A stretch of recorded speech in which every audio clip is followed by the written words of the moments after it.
All right, guys, welcome back. We are back with another Pangburn Hangout. When is murder moral? It's Alexander Day today. He's going to be running the discussion. We are continuing with his dive into moral hypotheticals to try and see it, basically to try and test the limits of our morality. When can things break down? Do things ever break down? We challenged everyone to simplify their moral foundations last week. So we'll see what we get into this week. Just going to close a few windows here. If you're new to the Pangburn Hangout, we do these every day. So I hope eventually you will consider jumping into our Discord server, which I'm going to drop you a link for right now. I'll drop it for you guys on Facebook, as well as on YouTube. And you can use that Discord link to join us on Discord. You can join the Pangburn Discord. We have an amazing community there of people who are interested in having good faith discussions and helpful discussions on difficult topics. So that's what we do every day. So Mondays we have Alexander, who is he's a practicing therapist, so he likes to run conversations around psychology and morality. I operate Tuesdays. I usually come up with a hypothetical to test everyone's skepticism. Wednesdays, we have Dao Tzu. He is a Taoist, and he runs a conversation on Wednesdays. Sometimes he gets into physics because he dabbles in physics, particle physics, big questions, theories of everything. So that's Wednesday. Thursday is Eliyahu, who is a teacher. He runs a conversation on Thursday. He likes to delve into law and consent and education. It's very interesting. And Fridays is Zombie Killer Chick.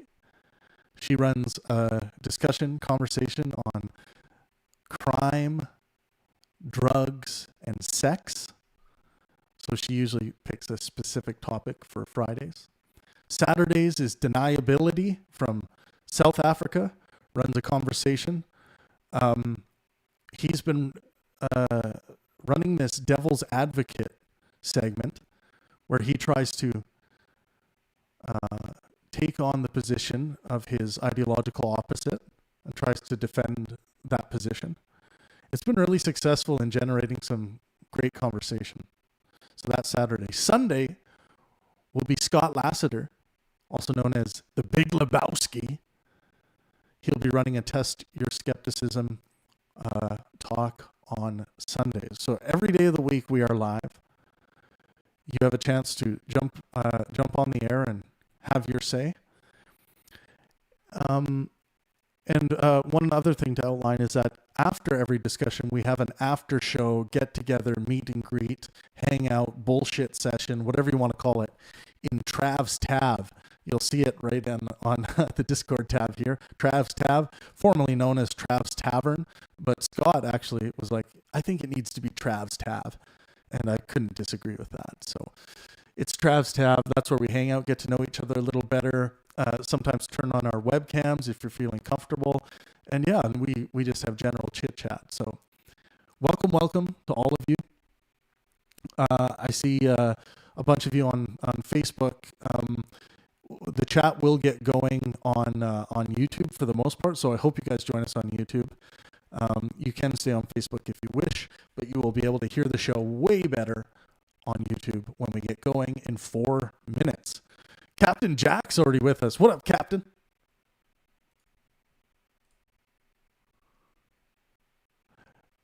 Captain Jack might not be ready.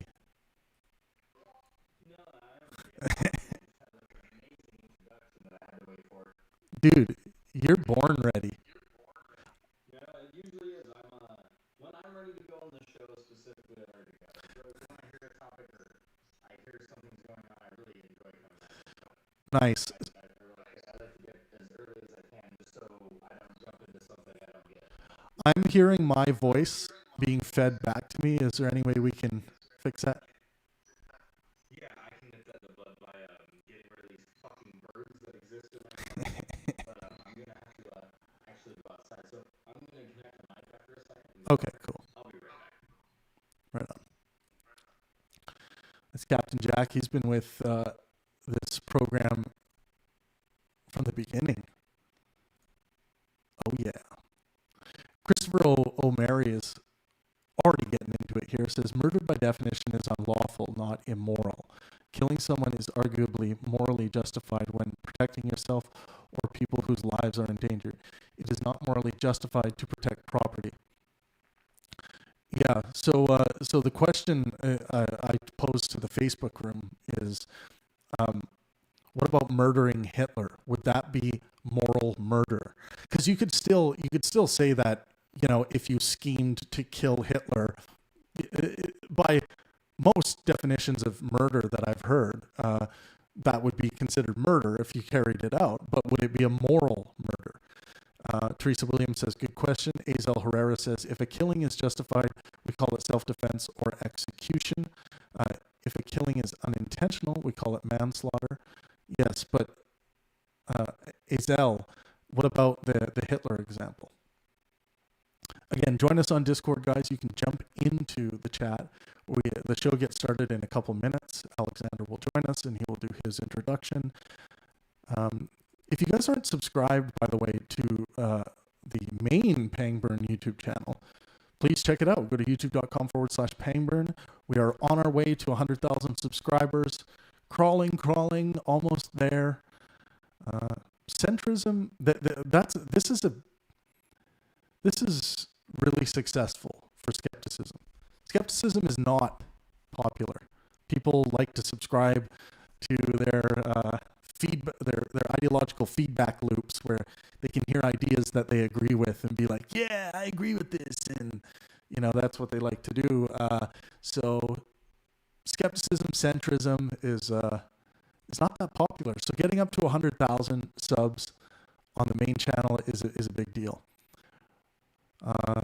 And thank you for those of you stopping by on Facebook. I encourage you to join us on YouTube. Let's get the chat going. I'll drop you guys the YouTube link one more time. But eventually we will have people raring up in the chat.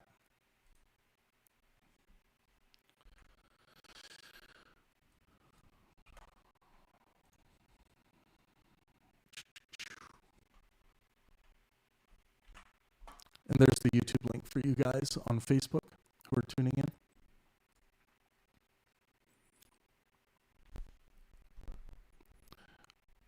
I am working on a satellite radio type thing so that we can broadcast this to a wider audience. There'll be more information coming your way about that. What up, Alexander? Hey. Welcome back. Thank you. I'll send out one more quick invite to get some butts in here. Well, why don't you start off? Yeah, that's way better, Jack. It's all good now. I imagined it was. Yeah, I was like, oh shit, I gotta go catch up. Right on. Yeah, Alex, so tell us what brought you to this topic today. What are we talking about? The morality of murder, and I kind of thought of this. I was just thinking about different things a few days ago and different topics and things that I read and etc. And I came up with this. I don't know how it came to me. I came up with this equation where it might be you may decide murder. And I posted that in the morality chat, and I had actually a really good response on it. And so I thought, yeah, you know what? I like it. That's what we'll go for today. Murder in general. Spend some time with that as well. Right on. Awesome sauce. Plus, I guess part of the reason I thought about this more over the past few days, really, is that if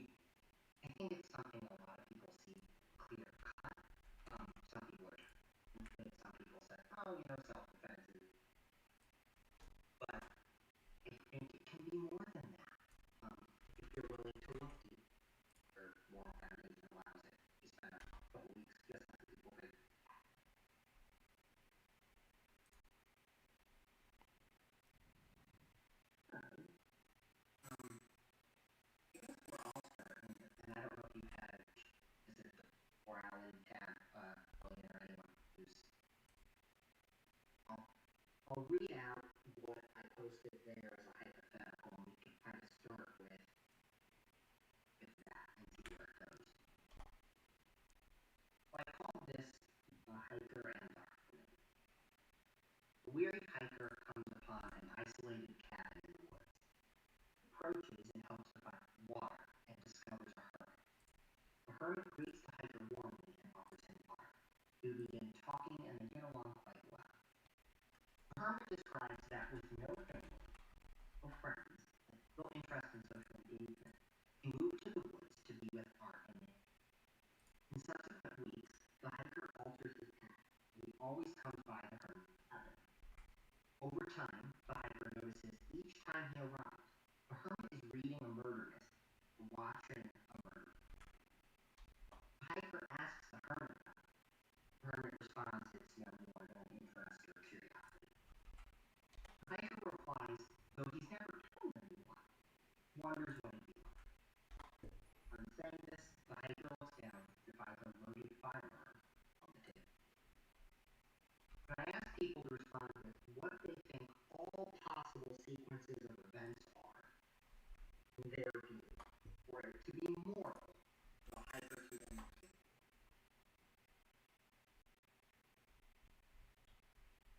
So curious if you guys have any thoughts about that. What would you say is the course of action?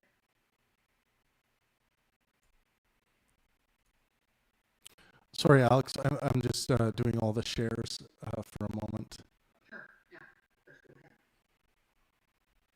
I'm actually trying to formulate a response. Can you say the main premise of what you said just one more time? Yeah, sure. What are all possible sequences of events for it to be moral, in your view, for the hiker to then kill her after this situation? There's just so many circumstances that could happen, I guess. But can you give the hypothetical one more time? Sorry, because if I guess I don't understand the entire situation, I'm not going to be able to comment on it. Say it one more time, please. Or I'll kind of boil it down because it is a little long. Basically, there's a hiker. He walks in the woods. He finds a hermit. Got it. Hermit lives alone, doesn't have any friends, doesn't have any family. He's not connected to society, and hiker also realizes this hermit, for whatever reason, has some fascination with him. And the hiker starts wondering, hey, what would it be like to kill someone? I've never done it. And here's this murder. Sorry, I didn't hear that. Yeah, but the hiker has an interest in a hermit. Okay, sorry. Yeah. Sorry, I didn't hear that. My bad. Go ahead. Oh, you're fine. The hermit has an interest in murder. And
statement. It's not bad though. Like, it's not a bad statement. It's just we don't have a thing to go by off of it. Right. Well, and that's to say that I'm not ready to make the claim that that killing in all circumstances is immoral. I'm not ready to All make that claim. circumstances is way too large of a claim. Right. So At what is least the to claim me. we're trying to make? Yeah. So what is In the claim? all circumstances, that's quite a bit. Like, you stealing my Hot Wheels should not justify murder. Well, to be fair, I mean, maybe it's a really rare Hot Wheel, but still, it really should. Material value shouldn't justify murder, at least to me. Okay. All right. So the question we're trying to answer then is killing ever moral? Can killing ever be moral? Is that it? It can be. I'm having a massive echo right now. Oh, sorry, that was just me echoing. Okay. It was me repeating myself in a stutter there. If you'd like to use that in the future by recording it and playing it back. However, what I do have is me stuttering several times in a row, apparently, and saying that we can't. I don't know how to say this exactly. Hold on. Maybe killing is immoral, but it isn't as immoral as not to kill sometimes. Well, sometimes I guess so, but like no, because you don't, unless you're able to talk to the person that you're about to murder before you murder them, you don't know whether or not what you're doing is moral. So, if somebody's in your fields in the middle of the night and you have no idea whether they stole your shit or not, but they're in the middle of your fields with no reason to be there, and you're wondering why they're there, you call out to them, "Hey, why are you here?" And they don't say anything, and you're worried about whether or not you're going to make it to your next section of crops. You're going to fire a gun. Well, you don't get away from my shit. Protect my property. Can I say something to that? But I just want to clarify. I didn't say they go off into the field and fire a gun. But you just said they go off. No, I said they go off and look for someone. Okay. And if they find someone, they'll fire. They don't just go off into a field and fire a gun. I just wanted to clarify that because I understand it could have sounded like that. Can I say something to the decision making? Like with in case studies, sure. In case studies, sure. Like if you wanted to do something that was experimental, they would ask you. They'll say you're to make the choice. And if you ask them, like, you're the doctor, and what do you think, and this and that, they'll say, no, you make this decision on whether or not you want to take this. What's the choice? To take some type of experimental. So in this case, the choice is in this case the choice is murdering a random person. No, if they ask you. I'm saying for case studies on something that could probably potentially kill you for money. You have to make that choice on whether or not you can't ask a professional opinion on making the decision. They'll say no. You have to say whether or not you sign. If you're going to sign the line, my point is with the guy. He should kill himself. I'm relating it to that. It's not your It's not that person's responsibility or this person's responsibility. It's the guy that wants to off himself responsibility. Okay, so you're saying, based on what he wants, I shouldn't have to intervene to get where he wants to be. Yeah, I'm using the case study as an example. You can't go in to take something experimental that might kill you and say, "Hey, doc," and all the guys around, should I or should I not? They'll go, "F you. We're not making. That's you." You know, you have to make the ultimate choice of signing on the line. I'll be honest. You're going to do it or you're not going to. I will be honest. There is a lot of contextual shit in there because if I'm hanging out with Johnny one week and he tells me that he's signed up to play a 6-week game of like state basketball, and then he comes to me the next week telling me he's going to kill himself, it's not going to make a lot of sense. So this is going to be really contextual in that sense. I'm going to jump in for a second because I want to get some other people talking, and I also want to reframe conversation a little bit because I think it's going to get us somewhere more profound. We've been talking about this kind of in a third person, and that's probably because of the way I phrased it, which is totally fine, my fault. When you guys respond in your responses, try to consider or try to phrase it in terms of what would you do in this situation? Not just what someone else would do, but I mean, you have to take ownership for your own morality. And I want to hear from, we'll come back around to everyone, trust me, but I want to hear from Dal, Bombay, Noobsy, because you guys haven't had a chance yet. When I use a case study example and saying that already exists, and you go and you want to take something that's experimental that you might have bad side effects from or potentially kill you, the professionals, you can't ask them if you should or shouldn't take it. That decision is yours. Hold on, Nevik, without being rude, did we just talk about? Let's let Dal's ready to go. Let's hear from Dal for a bit. Yeah, I guess I suppose I would have a similar I'd have a similar reaction to Killian. Like, I would immediately want to know more, and I would want to talk to this person, and I'd want to ask him questions, see how sure he is, and I guess most probably, especially considering the day and age we live in, I would want to stall for time and try to walk him somewhere where someone else can help or something. But if ultimately it's like Nivik was saying, ultimately it's his decision. I thought it was in a vacuum. I apologize if my bad. I assumed the discussion was in a vacuum. I didn't realize that I could attach other things like that. Sorry, could you just repeat that question before I give my answer, because I think I missed it originally, because I was supposed to respond after Dal, but I missed that question. Oh, well, we're still talking about the same premise that we were before. Well, I'll go back.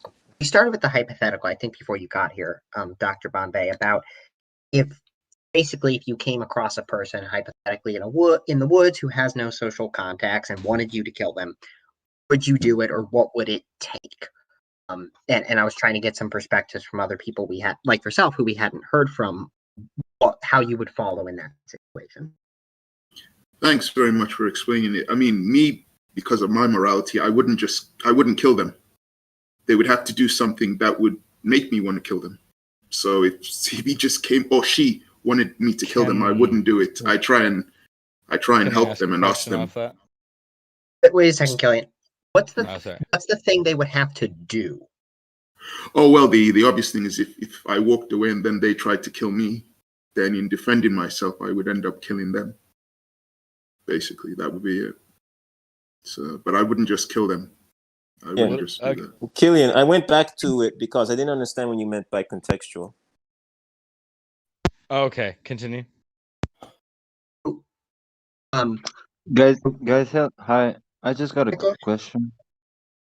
Oh, okay. Sorry, I didn't see who that was. Noobsy. Yeah.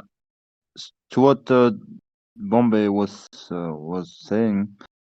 So I was thinking that, like, why wouldn't you kill him if he's asking you to? If he wants to die, like, why wouldn't you?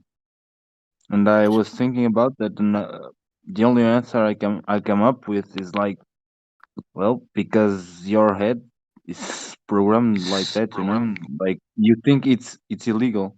It's illegal. You are not think programmed. About it. Try to think about it contextually. Like, yeah, imagine it wasn't a random person. Okay, I get what you're saying. Like just contextually, for what? Like, imagine it wasn't a random person and it was your mother. So let's contextually. Killian. That's well. I get what you're saying. Let's not go there right now. I wasn't finished. Okay, whatever. Hold on a second, Killian. We'll come back to that hypothetical, but let's let Noobsy and anyone else. I've got no problem with other people talking. Tackle the no, but I get what you're saying. Put it in some context, yeah. But Yeah, I'm also thinking that it's I was talking about something oversimplified. Yeah, of course.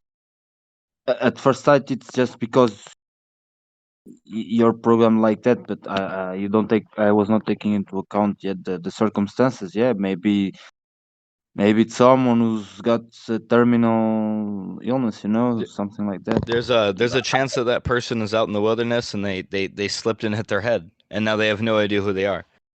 And because of their confusion and who they are and Yeah, their understanding that they have no idea what's going on, they just want you to kill them because they think that's a better alternative to not yeah, of understanding what's course. going on. But I you understand understand that the as an premise, outside of okay, cool. Just making sure you understand. but the first instinct, what's really, I don't know what to call it. Maybe Well, for you, what's your mesmerizing you, first that the instinct? first It's not insight, everybody's the first. first instinct we have is no. Well, Most people would say, I would not kill the well, person just the because. whole reason we have you know? this conversation is because it's subjective. We want to know what you would do if this happened. What your reaction would have been had you walked into this situation. Yeah. And if that's what you would have done, then you and I are on the same page. You cannot ask an objective answer without an objective circumstance. It's the answer Well, may the answer will what we're always looking for in this scenario is people's safety. Yeah. And people's safety is the objective in what we're talking about right now. So that would be the objective answer is to keep people safe. Come back What you around. mean? You cannot keep people 100% safe. Safe is always safer. The fact of the matter is I could build I could build a moon base that was nigh indestructible, but that's only safer in the fact that the universe is going to end and turn into a cold, dark dystopia where we all go into the blackness. Maybe you don't know that. That's the incredible likelihood. Sorry, my bad. That's the incredible likelihood. It's not my bad. It's not a necessarily thing that will happen. That's just the incredible likelihood of things. There's a chance of something happening. Well, sure, but the likeliness of the likeliness of what's going to happen is just time. What I'm talking about is just what will happen in time. It's less about my actual opinion. It's just time. Yeah. Sometimes I don't think it has to do with any law. I think it has to do with you as a human being, the degree of empathy you have within yourself. I mean, I'm the kind of person, if I'm walking on the street, I don't want to step on a cockroach. My empathy is kind of low. I'm not going to lie. Well, that makes sense because, as you mentioned earlier, each person is kind of subjective in the way they think, and so with empathy, that would be subjective as well. So yeah, as you admitted, yours is kind of low, and then someone whose empathy is not as low as yours would, I guess, clash with you. So you would be on opposite sides of the political or social spectrum because of your subjective way of looking at things. Yeah, I would agree with that. So, Killian, what would you do? Ask me the question. Sorry. What would you do? A person asks you. What would I do if a person asks you to kill him? If just a random person asked me to kill them. Yeah. Zero context.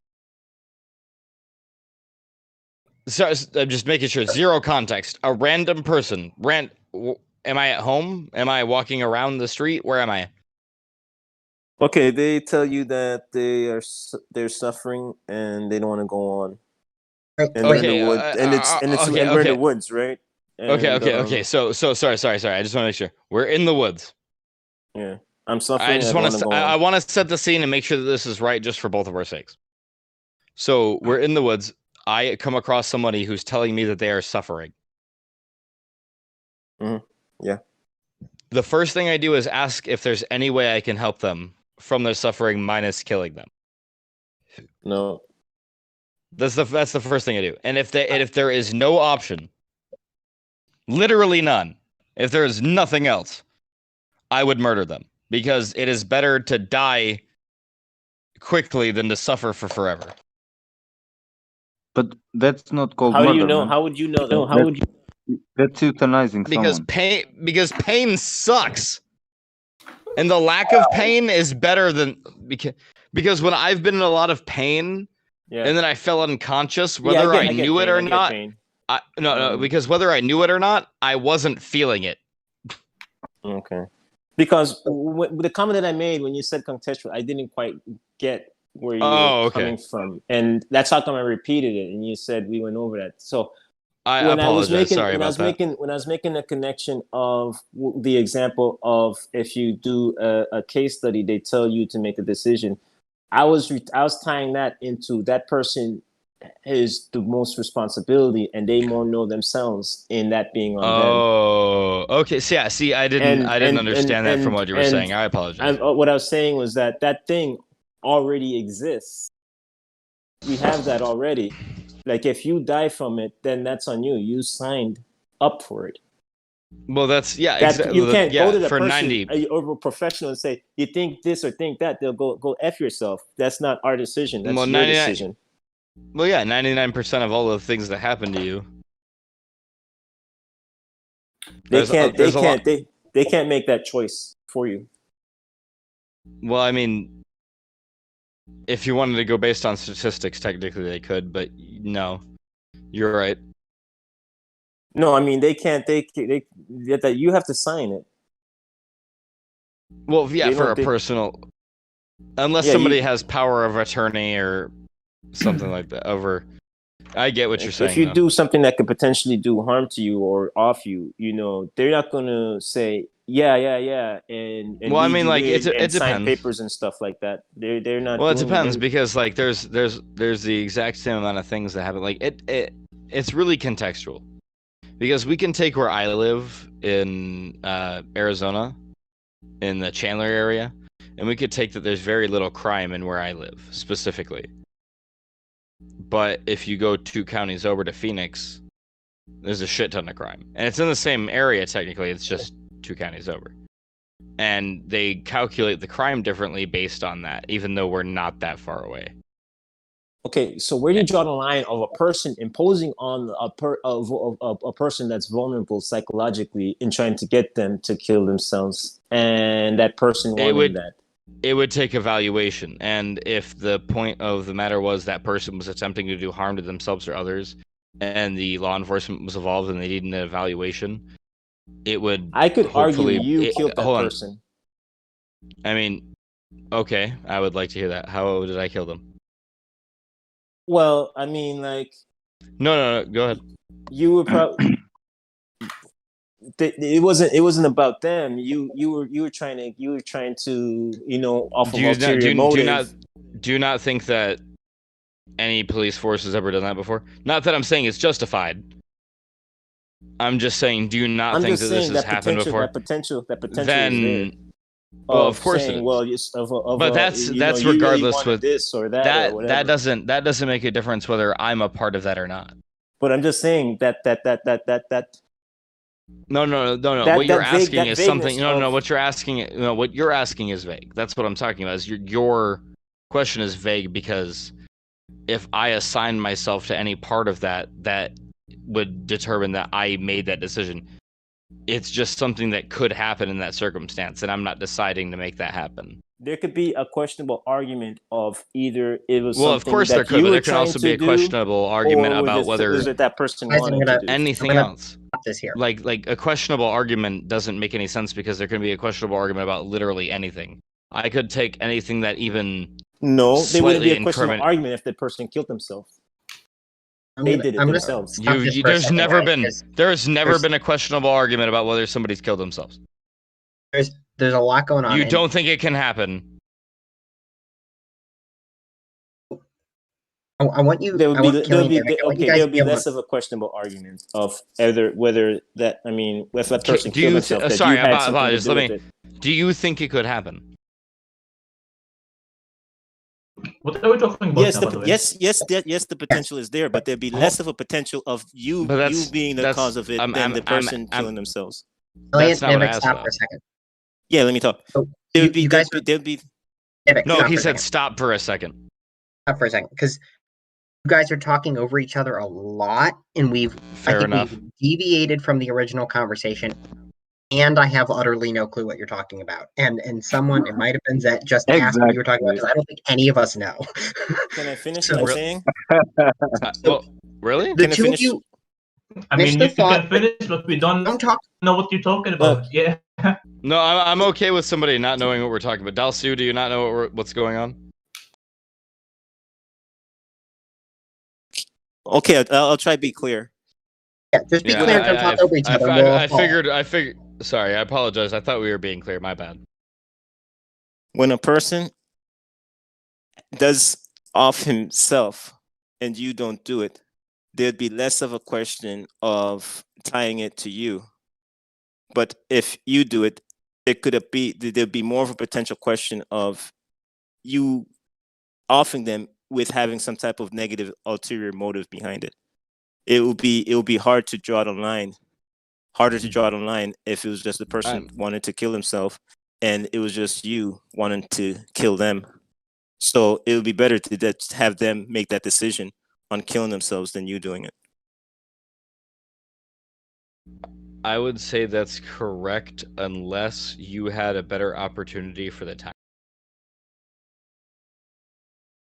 If you had a better opportunity for the timing than that person for them to do that action, then yeah, it would be better. But if you didn't, then it wouldn't. So if you could create a better opportunity for the timing of their death to hit the stock market based on the shares that they lost or something like that, then yeah, that would be it. But if not, then no.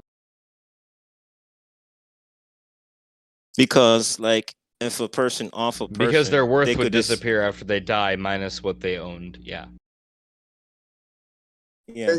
But I mean, you can hypothetically say, well, you know, that person that off that person, they wanted to use them as a test study or get their organs or whatever, you know. Well, sure, and then you get something like the CIA and the FBI involved, and then it's a matter of 20 years until they're caught. Nivik, does the potential of getting caught change the morality of it? Not to me, but maybe to Nivik. What, to the person well, who did it? it is about it goes back to the responsibility. That person more knows themselves than you do, for one thing, and you know that's a decision that they have to make, because if you make it, then there's a potential of people trying to tie that it had something to do with you, you know, and you know it should where that's a good question where it therefore shouldn't have anything to do with you. That's their responsibility. I think that's probably why a lot of people that you know they end up killing themselves. They don't really go about having somebody help them because they know at the end of the day they have to make that choice. I would kind of agree that that's why there's no success also in people in that area.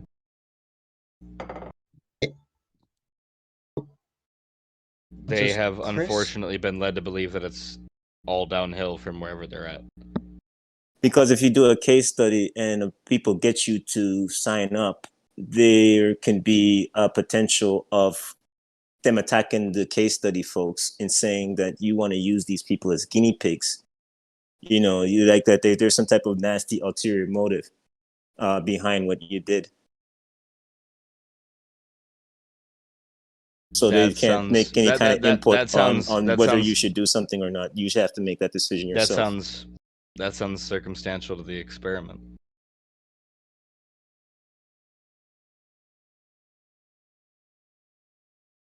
That sounds like it depends on whatever experiment that you're trying and however people have a feeling in that case. I think some people that do those experiments, they have nothing to lose and they risk dying. I think some do die. Well, sure, but then what we're talking about is the public opinion of whether or not they care. Because well, I mean, you don't care about yourself. We're okay. Why not do a case study that you can get $20,000 for that can potentially kill you? Well, I mean, honestly, I the only thing that I care, I'll be real. I'll be 100% honest about how exactly I feel about living and life. For real, if I could give, like, there's two things that I would do if I had the ability, and this is no joke, and this is something I would actually do, if I could be 100% guaranteed the opportunity. If it took me to die, just my life to be erased. If that's what it took to be to be someone who delivered vengeance upon those who actually deserved it, I'd fucking die. If it actually happened, if I had a 100% guarantee that my death would bring nothing but happiness to those who have suffered at the hands of abusers, I would do it. No shit. But I just, there's nothing that's ever been telling me that I have a guarantee to do that. Otherwise, I straight the fuck up would. I cry all the time because people suffer and I can't fucking do anything about it. And if I had the ability to do something about it, but I wouldn't. But I can't. There would be no perfect judge for abuser and abused. Well, no, there'd be just right. There'd be wicked righteousness. And the fact that those people would get, there'd be people that would get struck down in the wrong way, which wouldn't equal righteousness. So that's what wicked righteousness would be. Then who's judging? Who's got the perfect moral ground to judge? Well, nobody that's really has the perfect moral ground. What I'm talking about is things that the majority of people, things that the majority of people would agree are. When I say majority, I literally do mean majority. The majority of people would agree are inherently immoral things. Not things that are said to be immoral. I would disagree, honestly. No, not people not things that would be said to be immoral, but things that people agree on generally as moral, not things that are said to be moral. Yeah. You gotta be precise. Well, extreme. Okay. I guess we're getting more. Is it But it's interesting that what you just shared there. Yeah. I get it. And I know that sounds really silly, but like I have literally cried myself, even though I don't believe in any higher power at all. But I've cried myself to hysterics, wishing that there was something that I could do for people that didn't have anyone to do anything for them. And it bothers me that kind of passion doesn't exist in everyday situations, and it makes me more sad and more broken every day to see people break that or ruin that, because I genuinely just want to be nice and happy towards people. And as much as I'm and honestly, and the worst part about it is I'm an existential nihilist. I don't think anything has intrinsic meaning, but I think what you put into life is what has meaning. And if all you put into life is negativity, then there's nothing but negative meaning, and so it makes me sad.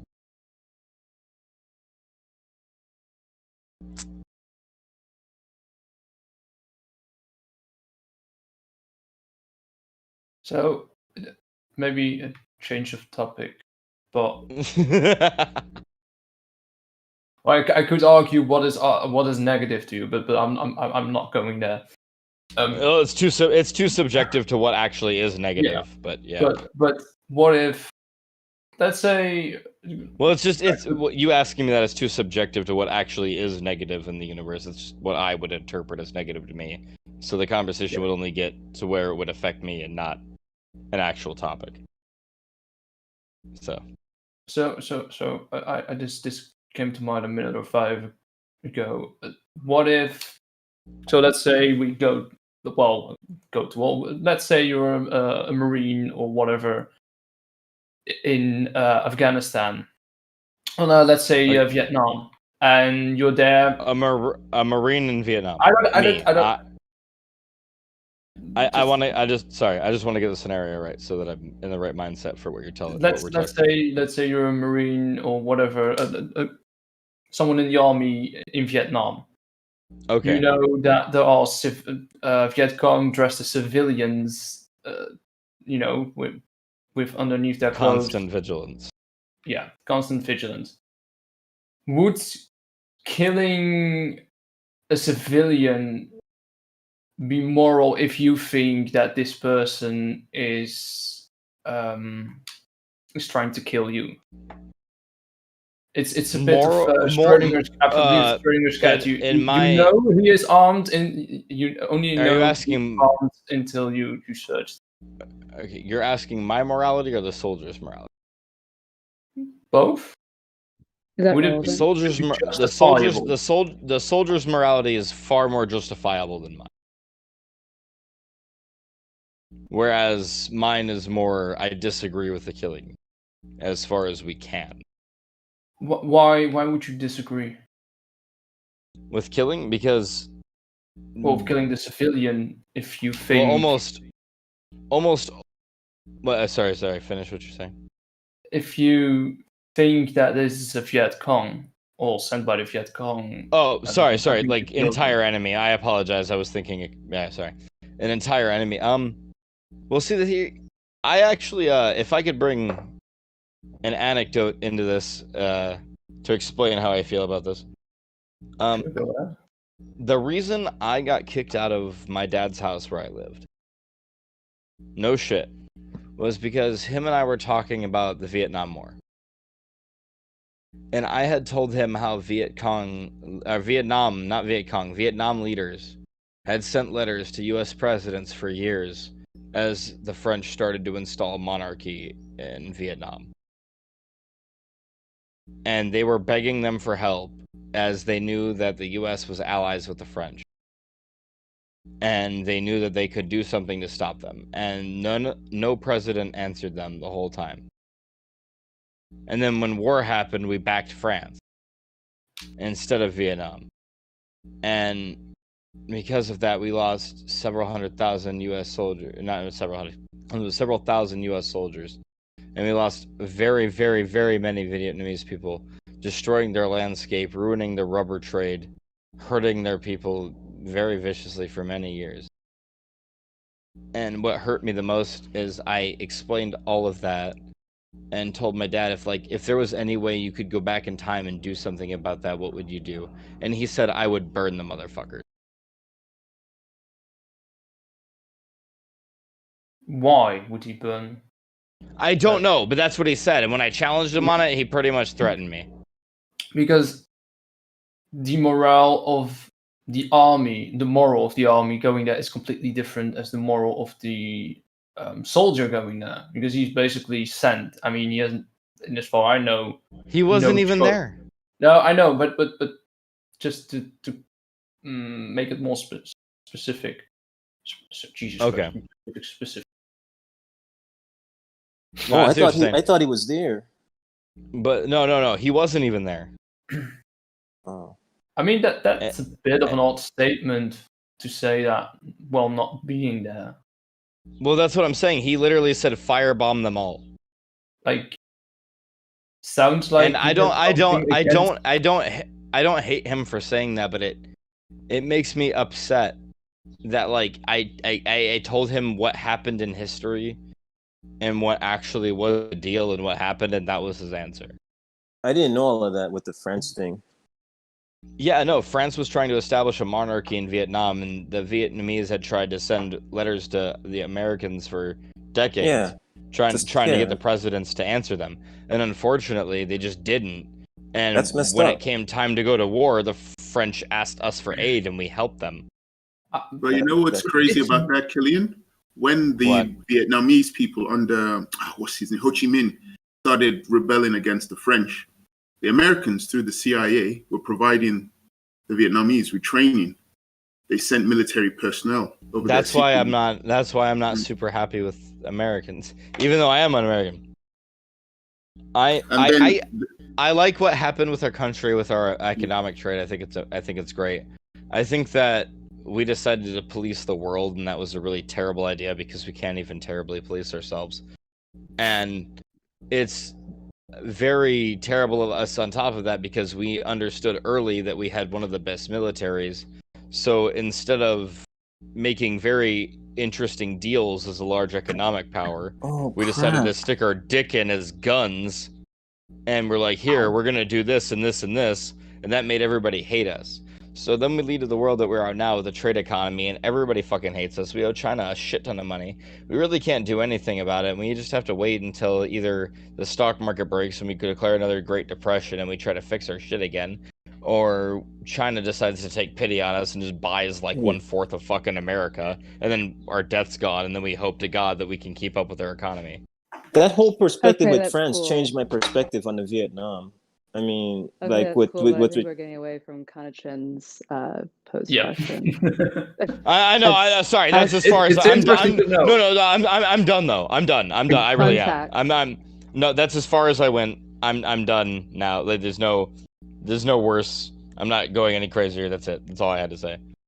Well, this Okay, does so- raise the option to actually have a discussion about American foreign policy in a separate date. Well, I mean, I've always envisioned, like, at least I don't think this will actually work, but I've always envisioned a small part of time where the United States was isolationist, and we were able to figure out our own growth, as in, you know, food, water, like able to supply ourselves completely before we re-entered the economic world.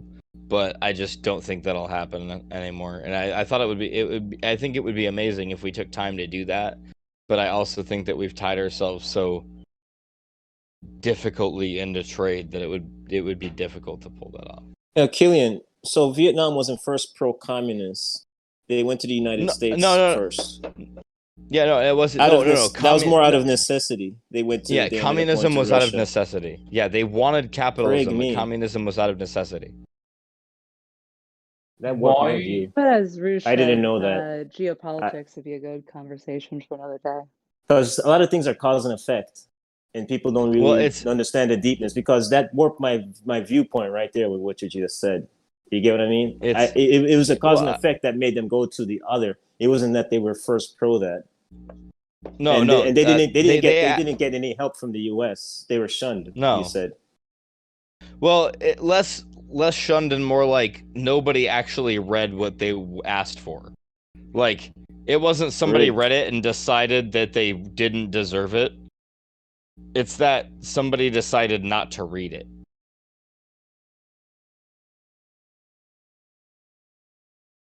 Because it was going to the office of the president, and they could decide what got to the office of the president. President at the time? I don't know if you know. I think it was Roosevelt. I'm not 100% sure. Wait. Okay. What year are we talking about? Roosevelt was like 45. Vietnam. I swear to God, Roosevelt was only 40. I'm not. You can say that's like that. It's like that now with Cuba. They went to Russia out of necessity, perhaps. I don't know. And it's just, well, everybody that's not a superpower would run to a superpower out of necessity generally. But yeah, I said generally, not always. There's always exemptions. I would say post World War II. Okay, fair enough. I would agree with that. But where we're at now is just we've gotten to the point in history where we have stalemated nuclear weapons to each other. We're at the point where if anybody decided to press that button, the entire fucking planet's doomed, and there's nobody that's going to survive this shit. And depends. I hope. I mean, Australia is probably going to not get hit with a nuke because nobody's going to waste a nuke in Australia. But if like they'll probably be the only place. How do you know that, man? How do I know that? Who has beef with Australia? Stop. Well, basically, stop. Nukes to nuke every No. Who has beef with Australia? They would have more enough nukes to nuke Australia. But I get that. I'm not saying there's not enough nukes. That's not my argument here in this specific case. Who wants to nuke Australia? I don't think it's a matter of one thing. Australia is an ally. No, because and the US. Because if a nuclear strike happened and it was confirmed, the answer would be retaliation, not wasting nukes on countries that didn't do anything.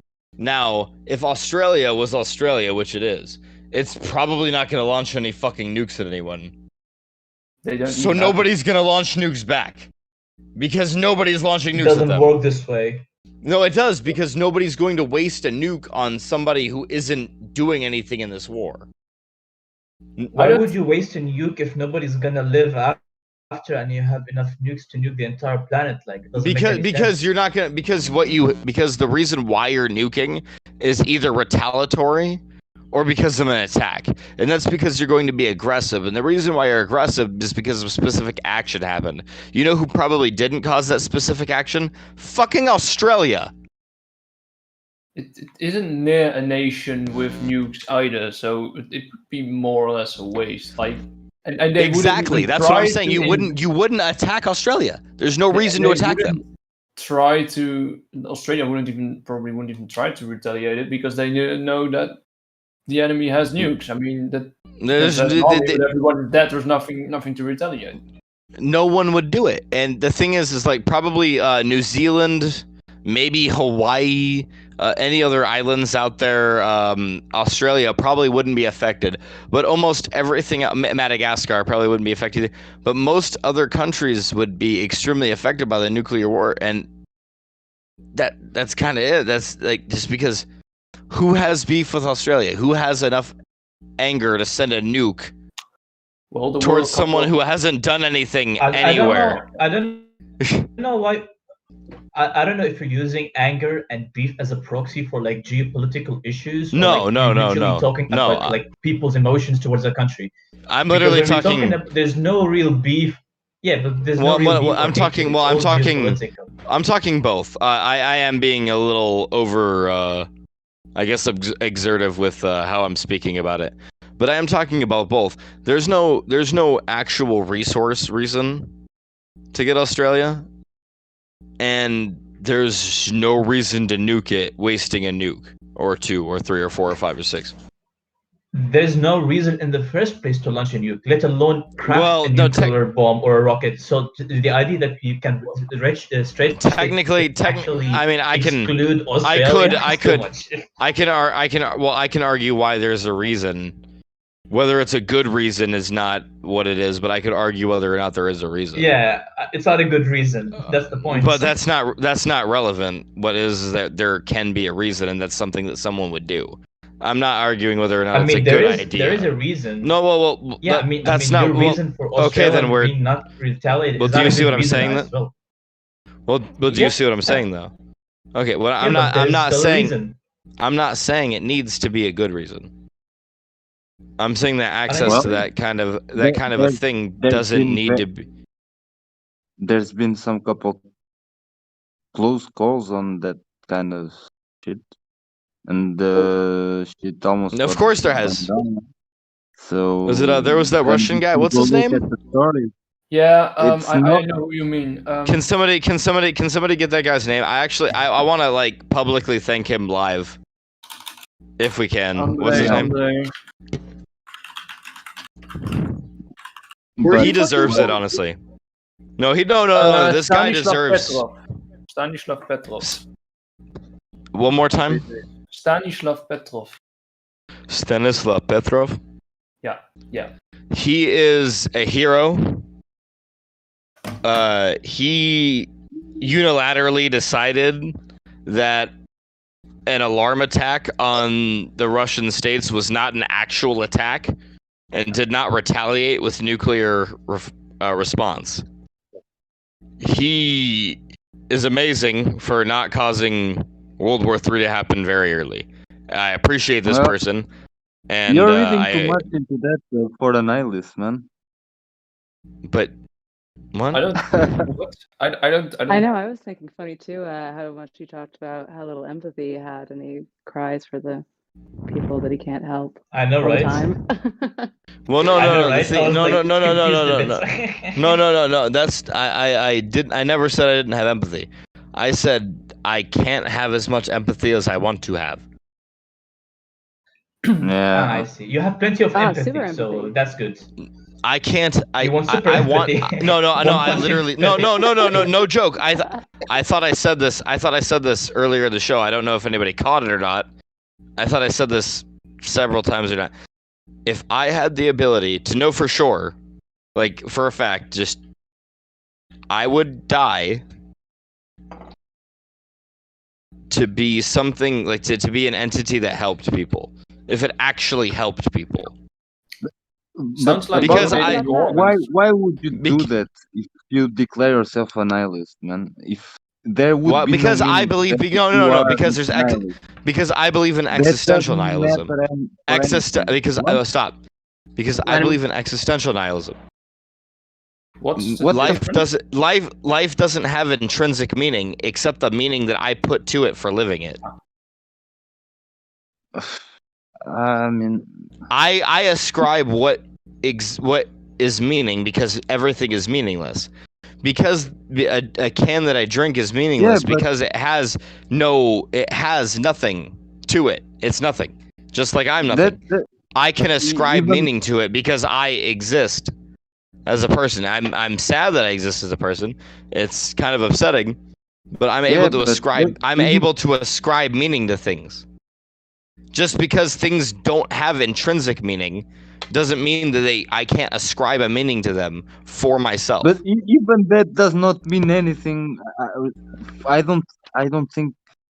What exactly is unique about the things? What is there something that has a unique meaning? Does it need to be unique? Then what's different? I think why is it called nihilism? No. Does it need to be unique? I'm an existential nihilist. Does that need to be unique? No. I think the question is if you believe that there's no intrinsic meaning, which I agree with you, there's no intrinsic meaning, but there is. Okay, there's no intrinsic meaning in life. Can you conceive of a world where there is an intrinsic meaning to life? I'm sorry, you lagged on that. I apologize. Yeah, I was asking a question. Can you conceive of a possible world where there's an intrinsic meaning for life? Could I conceive of it? Yeah. In the same way that I can conceive that the Green Goblin's the Red Goblin, yeah. So it is possible then.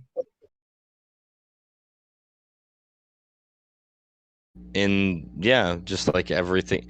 It's possible in the same way that everything is possible. No, it's not just like everything. No, not everything is possible. There are things that is inconceivable. Your brain, as a cognitive, as a human being, you can't really conceive of, you can't really think of. So you don't know if it's even possible, or even you don't know it yet. So there are limits of where we can actually conceive of things and things that we can't conceive of. And I don't think we can conceive of something I think meaning, so I would still disagree. Well, I don't think anything has intrinsic meaning.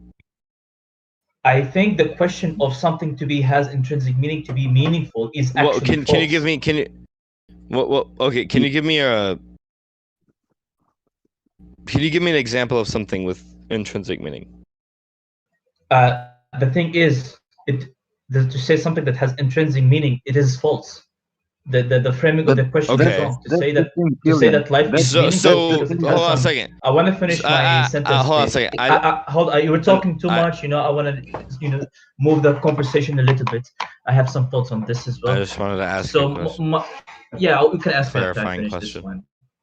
Yeah, my point is to say that there's to be nihilist because there's no intrinsic meaning. It's like a bad framing for the entire question of what is meaningful to be living. And my argument, at least against it, is that what does it mean to perceive or conceive that life has intrinsic meaning? And is even the question correct to actually frame it this way? What if the whole point, what if the intrinsic meaning of life is to make your meaning by yourself? What if was that the intrinsic meaning of life is to come up with your own meaning? Well, if that was the case, then life would follow that has that's kind of what I believe. That's kind of my Well, no. What I believe is that whatever happens to you in life, you will find meaning in it because that's kind of how we are. Whether or not there is actually meaning in whatever it is, we decide that there's meaning because we kind of need it. It's kind of sad in a way because it's kind of sad in a way because I don't need the difference between that, the intrinsic meaning of that is that I don't need someone to come along and tell me something is good or something is bad. Someone can come along and tell me something. I can't think of it. Like you say, it is sad. The thing is, I can't conceive of me living in a world where there is a higher deity telling me that this is my meaning. I can't conceive of it because it is not possible. Like the more. Well, if there's actually that's my only. We come up with our own fantasies and so on. That would be my one downfall. If you could come up with a deity that could say the exact same things that are saying to you to me inside of my head, and I couldn't, and they said the exact same things, and I wasn't able to disagree, I would have no choice but to agree with you. But I wouldn't intrinsically, if that was what came to my head, no matter what happened when we talked about the subject, there was nothing that I would be able to do.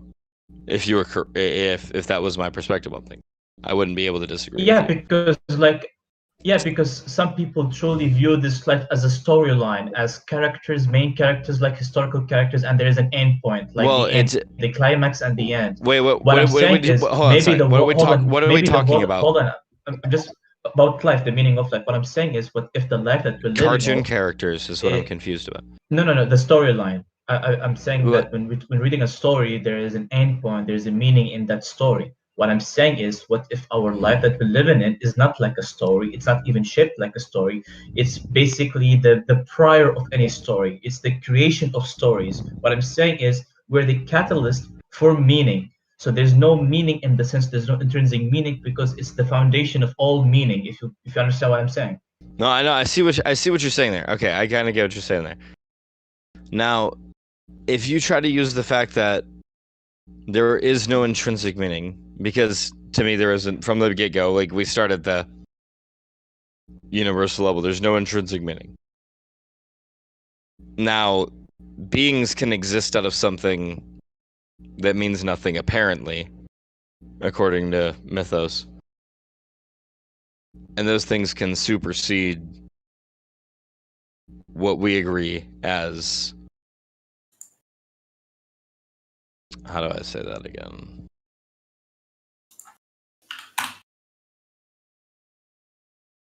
How did you say it just a second ago? Intrinsic meaning? I don't know, like, which point you're referring at? The very last part you said before we finished speaking. Yeah, it's basically this life is the foundation of meaning. Therefore, it has no intrinsic meaning to generate all other meaning. Oh, okay.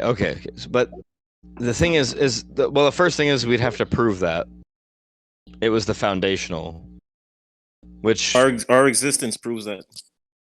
Yeah, our existence and the logical conclusions of things proves meaning.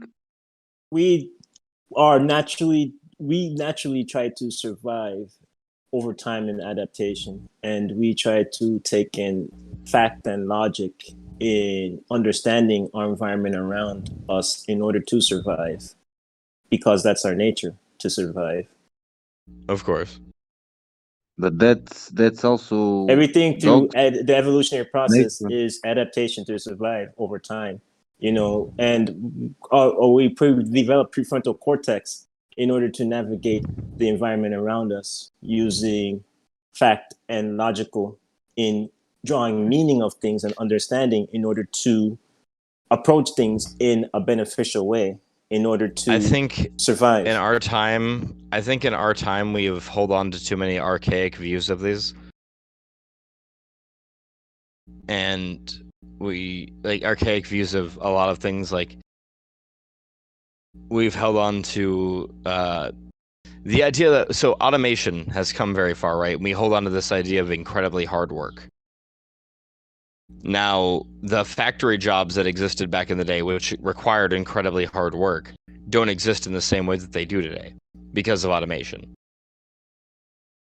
Now, the same people that used to be credited with doing this incredibly hard work are being done by the same amount of work by one person who has a mechanical engineer to do these things. Now, these people are saying this is the kind of job you need to get to make sure you instead a steady career. But because of the amount of people that are getting hired due to automation and the amount of people that are getting fired due to automation, these things aren't actually a steady career anymore. So when people of not this generation, try to get involved with careers and getting where we're at. They're looking at a slightly outdated version of what we're trying to do when it comes to making money, honestly.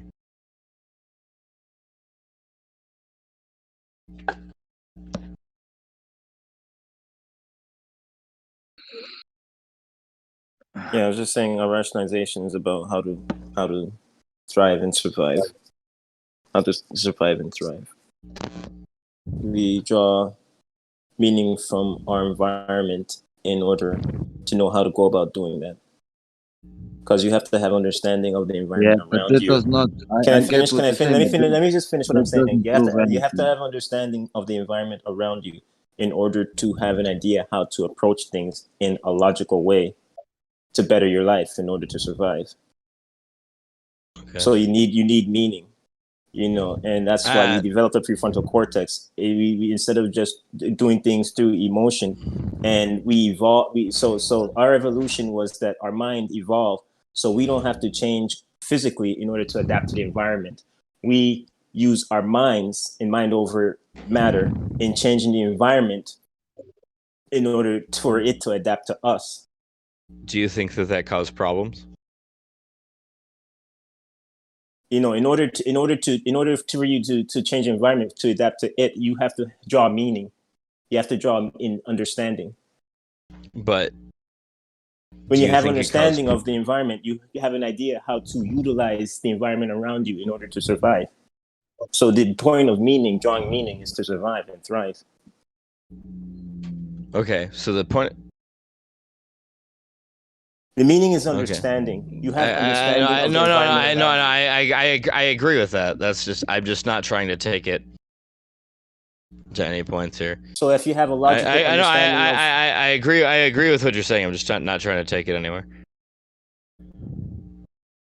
No, I think just wanting to survive and keep on going, it doesn't inherently have any meaning to it whatsoever. I mean, if we were just running off a straight program, I don't know. I don't think it ascribes any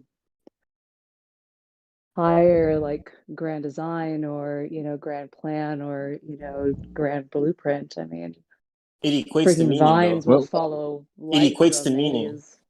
No, I kind of agree with Chris. There's not really you equating it to meaning is because that's how you want to feel about it, and that's fine. No, that has nothing to do with feelings. No, you're equating feelings with meaning. Yeah. It's understanding and understanding. Well, no. Well, I guess. In that aspect, though. No, hold on. In that aspect, having knowledge and understanding. In that aspect, it seems logic. like we don't understand ourselves in that specific aspect. So let's talk about it. Actually, you're all correct. Having knowledge, there's not so much contradicting each other. Well, that's what I'm saying. I want to talk about it here because it seems like this would be the junction to talk about it and figure it out. If we talk about it right now, but it equates the meaning. I think just like one idea I usually entertain is like, imagine we're all like movie characters, and you'd be watching the movie, like you're watching the movie back, and if you watch till the end of the movie, you'll have your answer, your definitive absolute answer. Yet right now you're watching the movie and you don't have any idea where you're at, and you have not watched the movie completely from the beginning, so you don't have the absolute perspective from the beginning, and you're only watching a little bit of the movie, and you're trying to figure out the whole movie, and that's all you got. I understand. Understandable. Sorry about that. I understand. So I apologize about that. You cannot. For me, you cannot possibly know for sure and be absolutely positive. There is no meaning, or that there is absolute meaning. It's simply can I explain? You cannot. Can I explain, please? You cannot. The evolutionary process. Absolutely, you can. Let me explain, please. Let The him. evolutionary No. process Yeah, explain it. the evolutionary process of adaptation of potential is if something exists or it doesn't. And over time, that's how that's how you be or you don't be. And it relates to thought, because when the mind are taking many different information, and when you rationalize with many different information, that in itself is like an evolutionary process, because you have many different perspectives in how to survive. The more knowledge you have, the more likely you might have a way of attacking, addressing an issue and overcoming it. That's how come the mind the mind is a substitute for the evolutionary process of Yes, I the understand what human. you're saying. So I understand what you're saying. You're basing it equates to the cause. Just listen. You're basing that of knowledge, imperfect knowledge, because there's no way you can say that your knowledge of what you're talking right now is perfect. Like you are not absolutely 100% sure of what you're saying. The evolutionary process is of many different diversities within the gene in adapting over time. Either you survive or you don't survive, because you have evolution. That's what evolution is. And the more likely you are to survive, then you survive. The less likely, then you don't survive. It is the same with the mind. You take in many information of the environment, and you have more knowledge and you have more deeper understanding of it, the more likely you are to survive. You're more knowledgeable and you're more logical in your reason. Is the substitute for the evolutionary process. So the thinking is just through cause and effect. If you have a dumb thought, you're very ignorant. There's not much there. There's less of a potential of surviving, just like there's less of a potential of diversity, in adaptation to survive. So the mind is a substitute for. So the mind is like a substitute for the evolution of the body, and if you don't have much in your mind, then over time you just you're too ignorant and you're too irrational in order to survive, and that will it just doesn't happen, because everything is already pre-planned. Everything is already set in causality. Nah, What? you're yeah. That's a nice group, but that's a nice soup, but I won't eat it. I cannot eat it. Everything is set in causality. Hang on a second. Are you guys way off in left field? I was pinged just to come take a look, and I was like, I don't think this is about what I thought it was about. What are you guys even? We were talking about I feel like we were talking about something else. Trip. I dropped into someone's super high trip while they just start talking while they're baked out of their minds. Like everyone's this person baked right now, and I'm like the only sober one here. You're not wrong, but the difference is that there's no meaning to I had a different. Everything is just cause and effect. Hold on a second. I expressed that I was an existential nihilist. Yikes! That's just that's just how I am. I'm an existential nihilist. There's no intrinsic meaning in anything besides. You just can't hold it on, man. Why do you even act? Why do you tell anyone to do anything? Why would you even why would you have any convincing argument to talk to us about anything at all? Hey, Brucey boy, can I finish? Yeah, go ahead. Before you finish speaking, that'd be great. Thank you. So when we get in this, why? Because I don't think anything has intrinsic meaning, but that does not mean that things can't have meaning if I decide to put meaning to them. Yeah. Okay. Intrinsic meaning doesn't exist to me. That means that my reality, whatever it is, exactly. has the ability to put importance to something, whatever that happens. Why should I care about that? You shouldn't. That's not my point. That's you fair. Shouldn't care about. So then, why would you ever have any moral oughts to anyone? Why would anyone care about anything you have to say? It'd be very difficult to make a convincing case to anyone. Well, no, I'm not stating that you are a bad person. I'm just stating that I think you're. I haven't finished. Jesus, I just want to make sure that I let him know that I'm not trying to state you're a bad person. I'm just thinking that you're not totally portraying what you really mean. But go ahead. I mean, if you can describe to me what I really mean, then maybe I would agree with you. But your actions seem to indicate otherwise. That's all I'm saying. Go ahead. Okay, well, after I say this, maybe you can explain to me what that means, and maybe I'll agree with you. I think I understand what you mean. But what I'm saying is that because nothing holds actual meaning in anything, right? Like, to me, specifically. The things in my life that I've experienced that hold significance only to me because I've experienced them in the way that I have. And that's what matters to me. Everything else is almost irrelevant in the sense that because it's not my reality, even though we all share a kind of reality, that how do I say that? How do I say that? So is it that you can recognize that nothing holds intrinsic meaning, and you can recognize that you've ascribed your own meaning to life, and you can recognize that that is irrational, but it is a framework that allows you to get through life?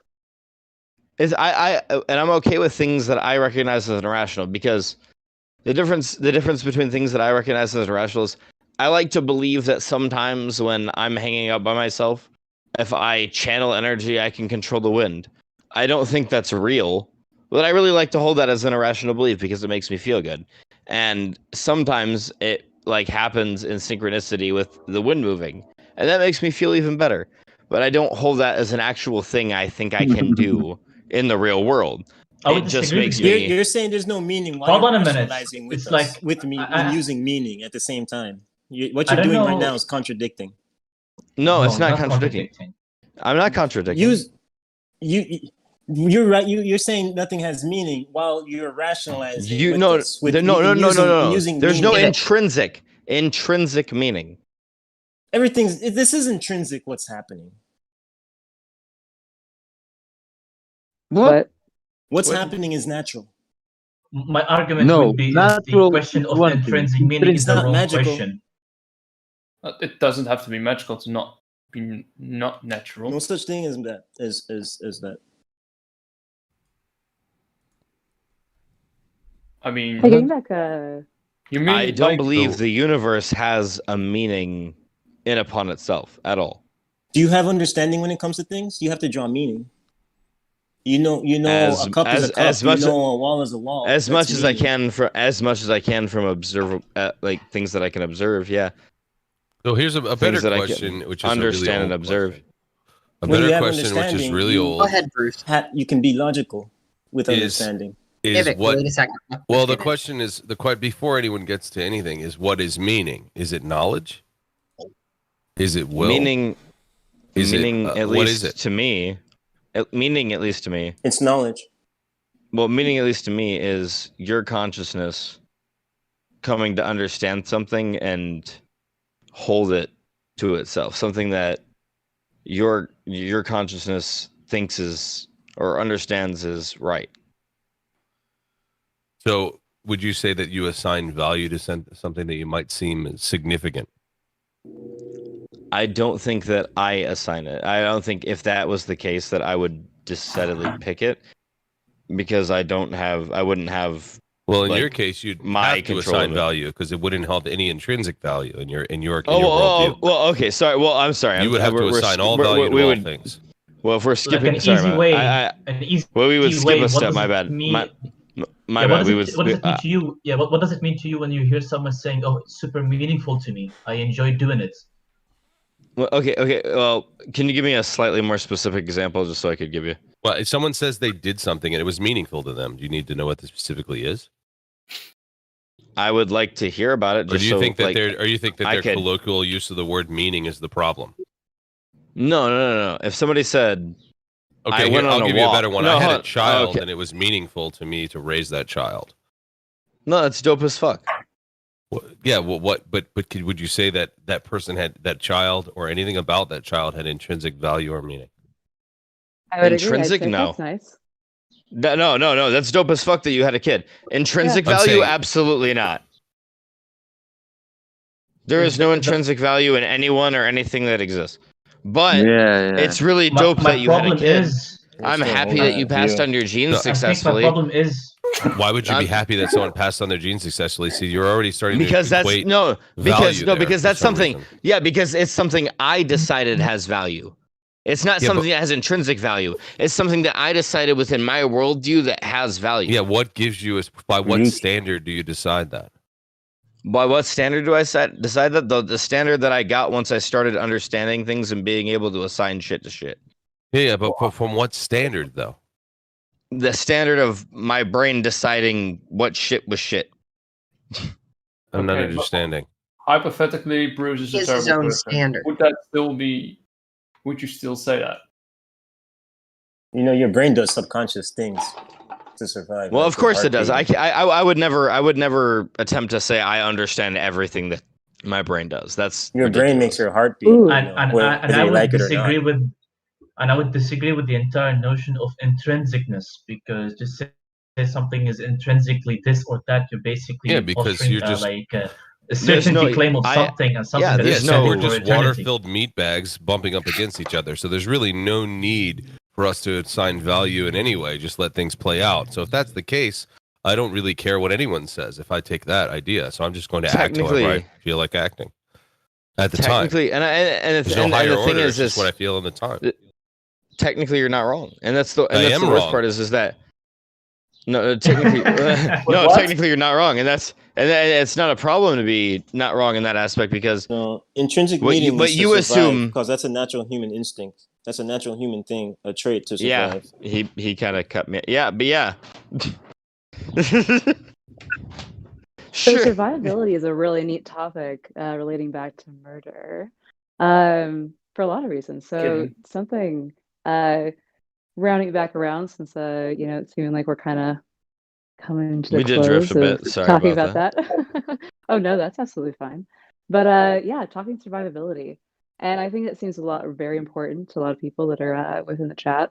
I have a few different thought experiments on our topic that we can talk about. Want to go around the horn and hear people's thoughts on it. We talked about mental processes and like things of that nature. Experiments, I think, were brought up earlier. So there's a lot of psychological experiments that have been strictly outlaws, and just really an experimentation, anyway. Things like the Stanford Prison Experiment, a few different ones that Milgram's, I think, is one as well. I mean, but they bring like severe psychological distress to the people that are participating in the experiment, and then there are ones that are extreme, ones where they have severed the heads of like chimps, to see if they can reattach them. At what point does so we framed it as when is murder moral, but sometimes that was the question, right? Sorry. Yeah. And, when is murder moral? Okay. The question is begging. Yeah. I would say a good question maybe we should ask, just to kind of reframe it a little bit, is when is, I guess, not murdering immoral? Yeah, I guess so. I would say let's one thought experiment to talk about would be these experiments. If we could say that we could know so much about like the human mind, with the human body, where should experiments stop? When is it immoral? When it can keep the species going, since survivability is important to people. And I'd love to hear people's thoughts on that. Yeah. The problem is how does survivability become intrinsically important?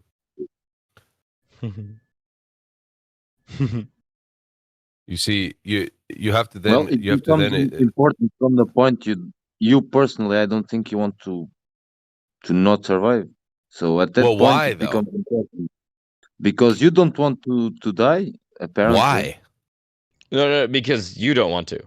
But I mean, why? it's not. No. It's not. It's not It's the. It's not the natural. It's a why. natural trait. No. It's not. It's not Dude, the. It's you're not the begging why. the question Wait, every time. It's wait. it's not the Every I can why. time. explain. I can explain why. Okay. First of all, because when you're born, you have no notion of anything. So that's the first thing. And well, we could go through uh, all the generations back to when we were chimps, or at least they say so. I No was not notion there, of so I anything when cannot you're born. attest it to you. So you That's don't kind of know wrong, anything actually. when you're born. That's Okay, wrong. we That's no, wrong. You know something no. Your at I'm 3. sorry. genetics is I'm basically on sorry. information and knowledge. It's Yeah. you still know something. You know a lot of stuff when you're born. No. Do you have? Do you remember when you were That's a like different issue. No We're not talking conscience? about that. You have no conscience. Of That's your also No, not but true. can I? Go ahead. Yeah, can I just? I mean, maybe I'm not expressing myself very well, but yeah, when I mean you don't know anything, I mean from outside. When you're born, the first day you get out of your mom, you don't know anything. At that moment, you don't know anything. Do I make That's myself wrong. clear? No, I think you're wrong on that. I don't understand what you're saying. You're saying they don't know how Do to read you a book. Well, that's a different issue. But what are you No, saying? you That don't. not to Do you, know no. anything Okay, is strange. then Do you I'll remember the day that Guys. you got spanked on your ass by the doctor when he came out?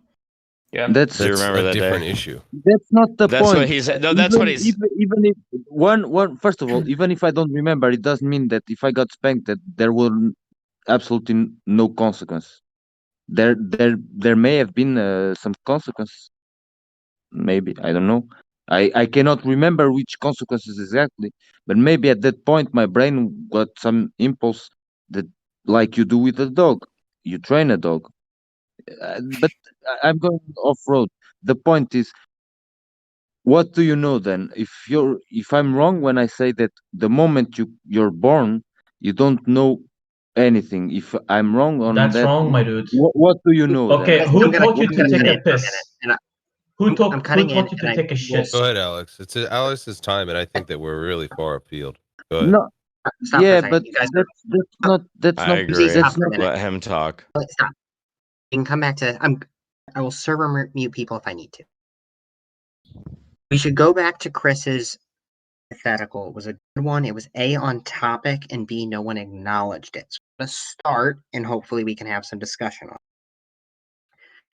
To Okay. kind of address what you were saying, Chris, the important sub-question of that is how we determine these things and where we place value.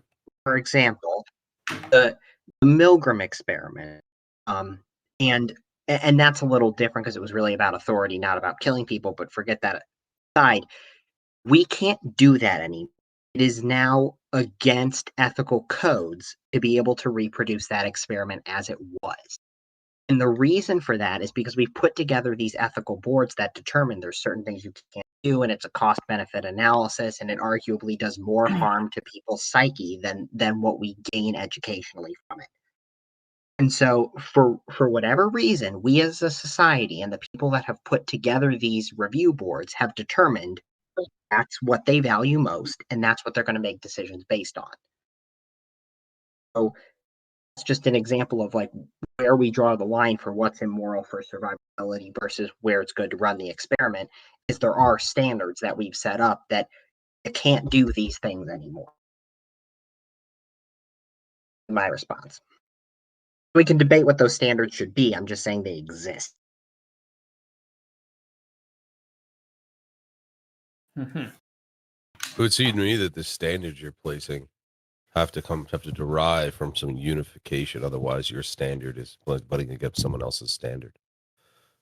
Right, and I believe they've attempted, and who can say if it's perfect or they've attempted to derive these standards off of everything we know about psychological well-being, but I'm not saying those standards are perfect. They get modified occasionally, but that's what the attempt.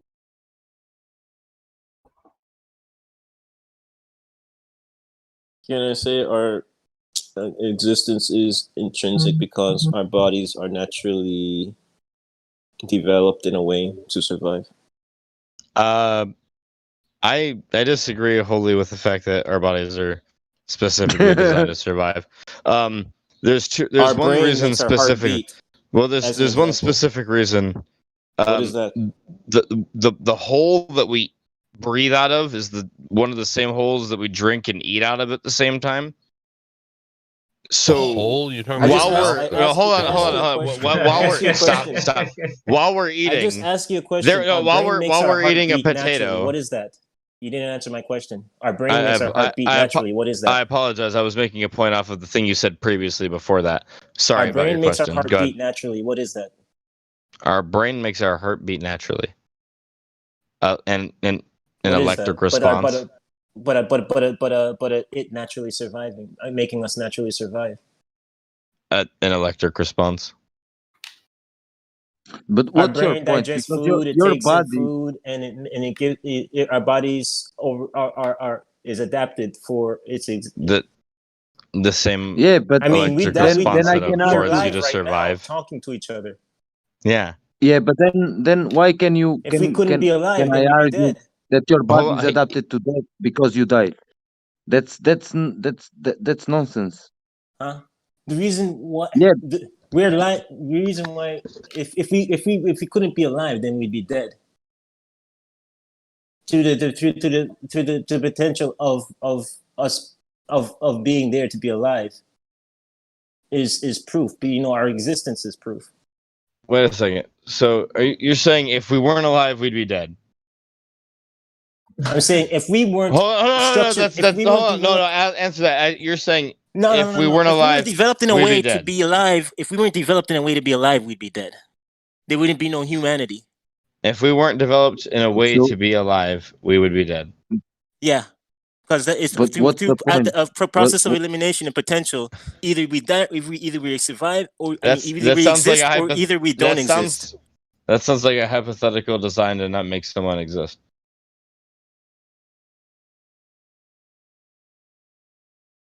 Through the process of elimination and adaptation over time, either we exist or we don't exist. And the fact that we do is that we do. Yeah, because we are more If we're using the same way we're logic structured, that we're you're more using. the way we're structured is more likely for us to flourish than to not flourish. Otherwise, we wouldn't be here.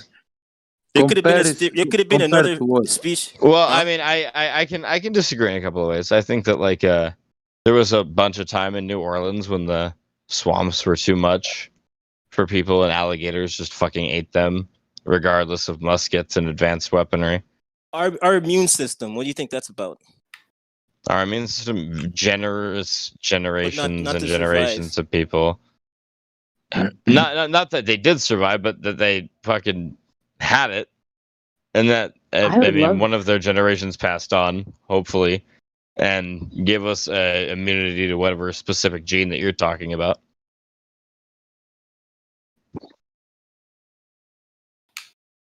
Do you have a point about immune systems? No, I was saying that based on how we are physically, we are naturally intrinsically developed to survive, because over time in process of elimination, we are more here than not, huh? Our immune systems fight against us. That's how you have diseases like rheumatoid arthritis, lupus. Yes, I understand. I mean, a lot of things. I mean, COVID. I mean, they. Nothing's a lot of the major Nothing's stuff. perfect, but our immune system more helps us than it hurts us. Just put diseases aside. Why don't people live forever? You forget about illness. Oxygen. Forget about. No. I Okay, think yes. it's because we're not having People don't live forever? experiments How do you where know we that? try and attach 8 arms to people and see how Oxygen long they can survive. I mean, Oxygen degrades honestly. skin cells. Why the fuck do you have like what's it called, telomeres that decompose and get shorter and literally stop your body from regenerating? Why? Another person is you. Why? That's your your body, makeup. if like you're saying, we are I so answered well you. I adapted. answered you. You're not listening. No. Yes, I answered you. You didn't hear what I What's said. your answer then? I said that we are going on to survive because you're passing on your genes. That is you. So what's your what's your point? What are you trying to? You say, why don't we you go lost on? me I'm there. saying if you pass on your genes, that is you going on. Well, oh, I guess it's I not him that's disagree. answering. My bad. Keep if it's just him. I've chosen because I think it's at least in my mind, a detriment to force some sort of consciousness onto this world. I'm just gonna, if I have the ability to adopt a kid, I don't want to give birth to a kid. I think it's unfair to force unwilling consciousness onto somebody. Yeah. But if I have the ability to help someone, I will. And in that case, if I have the ability and time and the money to guide a child that I didn't force into this world, then yeah, I Why will would you do it. that? Why would you do that unless it's natural to do that? Because I have a slight paternal instinct, regardless of whether or not I want it to be my DNA.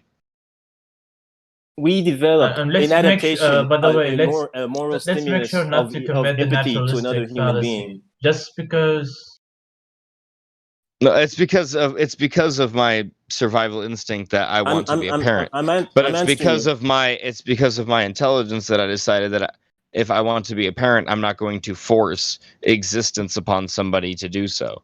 I'm answering you. We developed over time a moral instinct and adaptation of having empathy to another human being because that more helps prolong our survival. That okay. Those that didn't have that died out. They're no longer here. So if you were a person or that they're in charge. I mean, I don't know. I feel like we're getting into things that we can't really say for sure whether this thing is truly beneficial or not for the long term. Like, I don't think the relevancy or the importance of those things answer to any particular topic. What do you mean? Okay, suppose every human being in the past wanted to kill every other human being. Wouldn't that decrease the survivals of humanity going on? I'm not arguing this. I'm arguing what we're talking about now. We're talking about morality, meaning, or did we go into natural genetics and evolution, natural selection? You think There that has meaning... been a kind of Well, I mean, disconnect like, if everybody into had a which way kid and we're they killed a kid coming in here. immorally, then humanity wouldn't go on. But what is I at the base of disagree morality? It's meaning. If things don't mean anything, there is no morality. So yeah, we are discussing morality and meaning. I will adopt a child if they need adopting, and if not, I probably won't have a child. So something I subscribe to is, harm reduction. I mean, like, I from my own, and I'm kind of with Killian there, where I don't think things have a lot of inherent meaning. I mean, it's but I think personally, like morally, that life should go on, and the most people's lives should go on. I mean, like happiness and prosperity, and the most, like, I guess, universally warm feelings for everyone is the ideal. But yeah, so I brought up like experiments on people. So like, let's take we had a child, and we have things that we can do that does like further biomedical science. I mean, like we can grow ears on rats, and we can do all sorts of things that would, objectively increase the suffering physically, and decrease the length of life for someone that an experiment was being performed on. So you talk about evolution and survivability, and that being evidence of, I mean, I guess my assumption is we're talking about morality, what's moral, what's going to be the most moral. And I guess looping back to that, something I want How to do talk you about, define we meaning? could take a child. Well, that's going to get back into the weeds. I mean, we've been talking about that. Subjective. So we're talking about, yeah, subjective. But you said it doesn't have meaning. I don't know what you mean by that. Nivik, Okay. Yeah, well, stop let's interrupting Chris. Let her finish. So,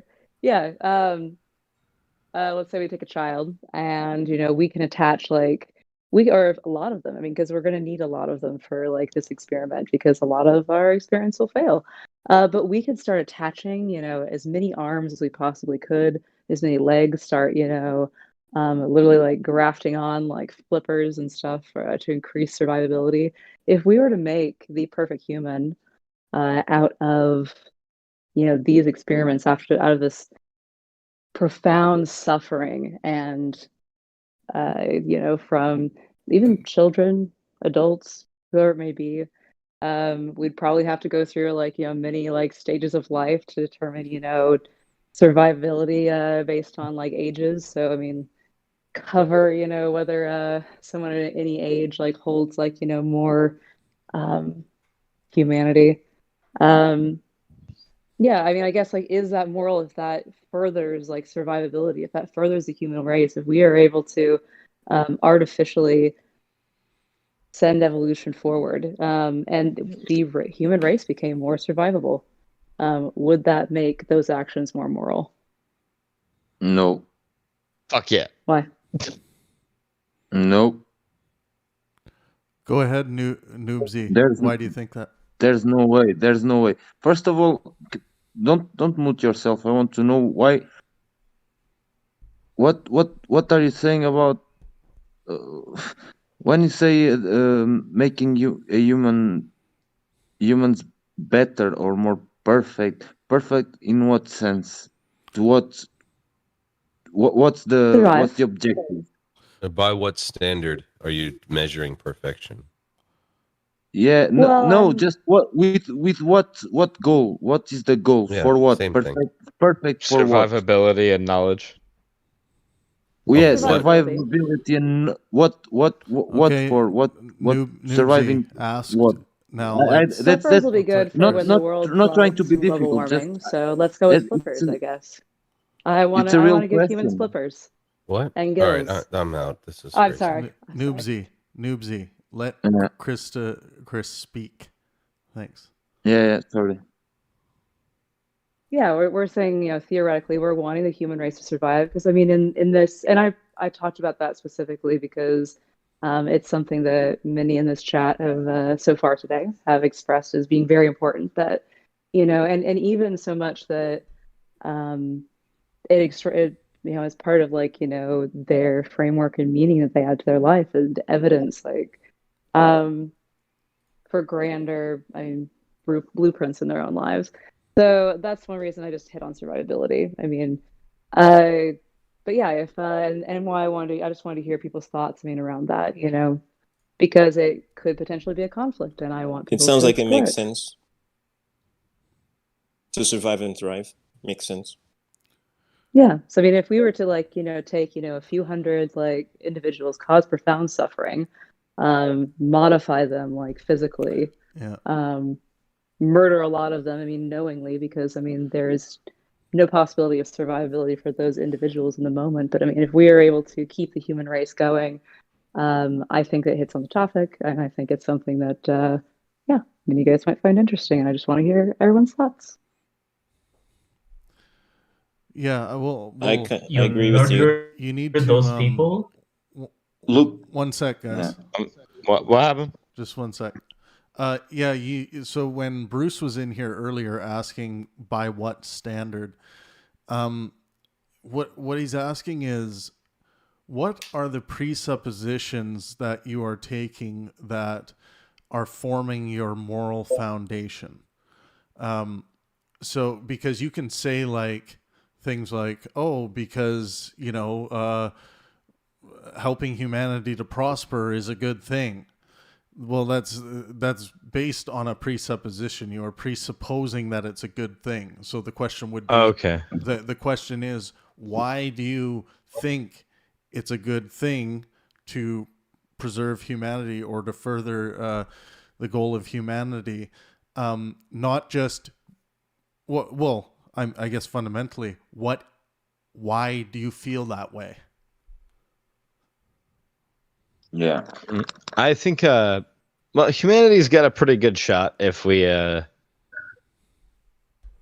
kind of get everything together. But the question is, Jack. But why? A good shot at what? What are you aiming at? Surviving. Why? Why is it so important to survive? Why is it important to serve? Because that's our that's You're what an we're nihilist. made to do. That's technically what we're made to do. Why are you made to do that? What makes you assume that if you are made to live, to survive, Biology seems to serve that's why we do things. We're here. That's why. Biology seems to serve that we do things that way. I don't think we exist for a specific reason. There's no. Yeah, that's not the question, Jack. But I know, but I'm continuing. I haven't been asked anything past what I just said. I don't think our existence is why. No, Nevik. What? Just wait, you guys. It's you're not even close to talking about what's fundamental if you're saying what Nivik just said, because humanity is.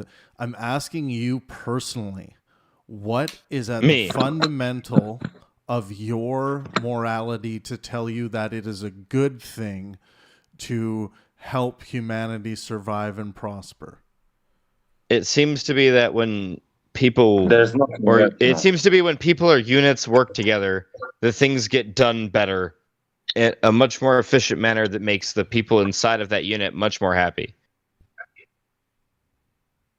Anyone else? I wouldn't even say it's morality. I think it's just biological programmed, like for every other species. That's what I'm saying. I'm saying because we're here by nature, it's our intrinsic, to be that way of surviving. That's the makeup. So the body's designed. The design is to survive. So you would make the claim it's good because we're here. I wouldn't say it's good.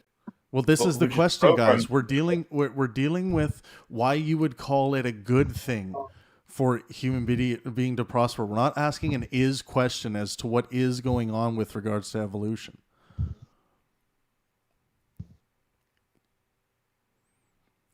It's like, what are you basing your moral goods on?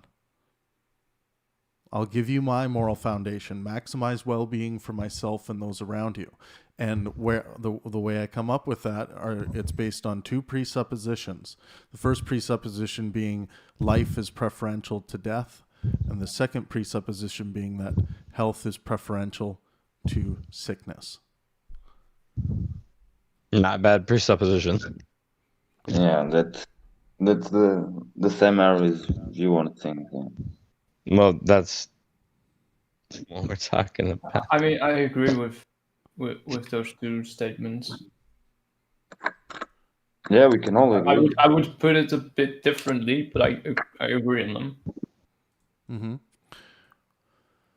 And of course, when you get into religious moral structures, they're going to be top-down deliveries, right? From what they would call the ultimate at the top, which would be God. And God says that these things are moral because God has said this, has claimed this.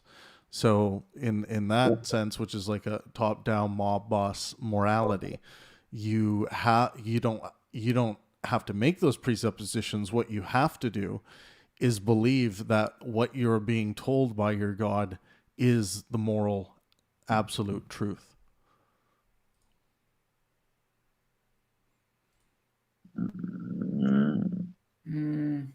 Well, yeah, that's obvious.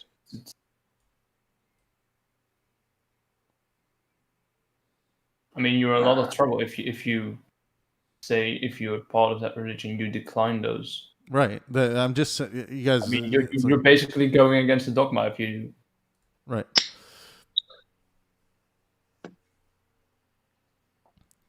So how would you all describe, just to help this conversation out a bit, how would you all describe your own moral foundation? Yeah, it's based on those two pillars you just described, you just listed before. So yeah, that's as. Well, go ahead. We most of us, like 99% of humans, share that those two things. So knowingly or unknowingly, but yeah, that's like, yeah, that's nature if you call it that. But why we share it? Only God knows, man. Yeah, well, some of us. As I can Go ahead, Zed. give it a go. So I think I said this previous. I would like I have those like axioms or those presuppositions, but like they're more like what do you call it? They sound very holistic in some sense and like spiritually, but they're not intended to be this way. I would say like I need to understand myself and understand the other and nature, and I need to understand the relationship between me and myself and me and the other and me and the nature. Then I can come up with as good as a moral axioms as I can get to, because like I can't really free myself from the shackles of biology, which is life is still preferential to death, and happiness is and well-being is preferential to sickness. Those things I can't really choose otherwise to, so I'm shackled to. But even taking those two granted only, I can come up with like many different morals landscapes. So like I have those things. I need to understand things very deeply and the relationships between them, so I can get up with a much more like deep understanding of how moral ought to be. What about you, Chris? How would you describe your moral foundation?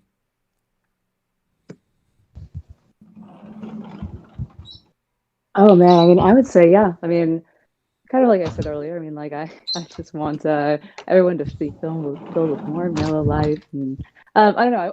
I don't know if like necessarily humanity, going on is necessarily a part of my moral foundation. I want the best for the most amount of people, but I do recognize. I mean, there is that morality is evolving because I recognize. I mean, how much I always assumed there were bad actors, and people that will 100% of the time choose selfishly, and that's something else I might bring up later within the topic, because I think that personal like autonomy and like freedom is important to a lot of people, and a lot of people build their morality around that. The ego and them like their own, because themselves is all that they can know, right? And all they can prove. I mean, it's all that is really important. They can't prove anything outside of themselves, and so my morality of the best for the masses is going to be in conflict with that, and so it's so when you say best, Chris, what are you using to determine what is the best and what is the worst? So I would say whatever.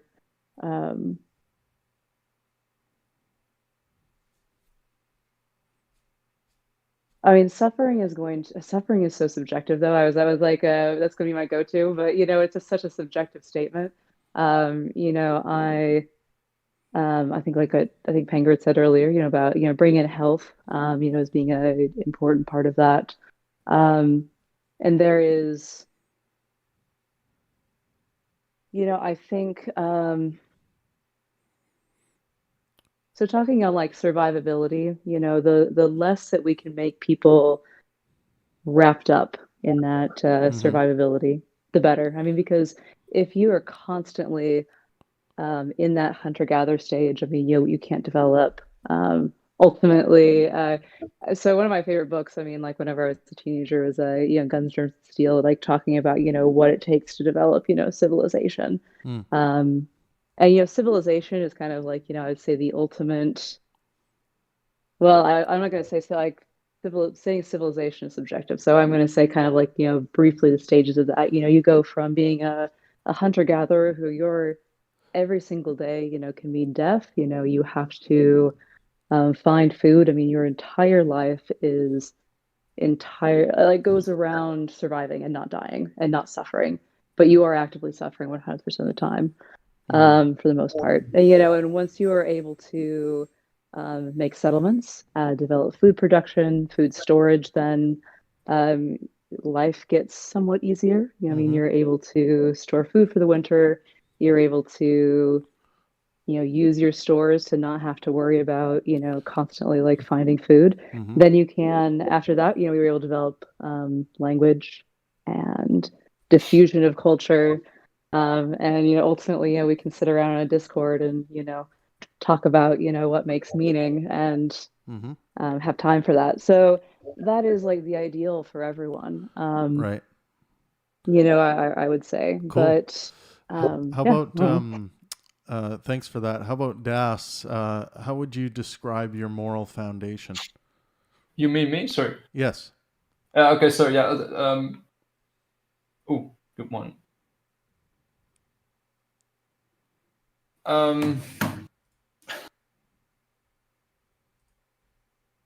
To not let the, how do I say this?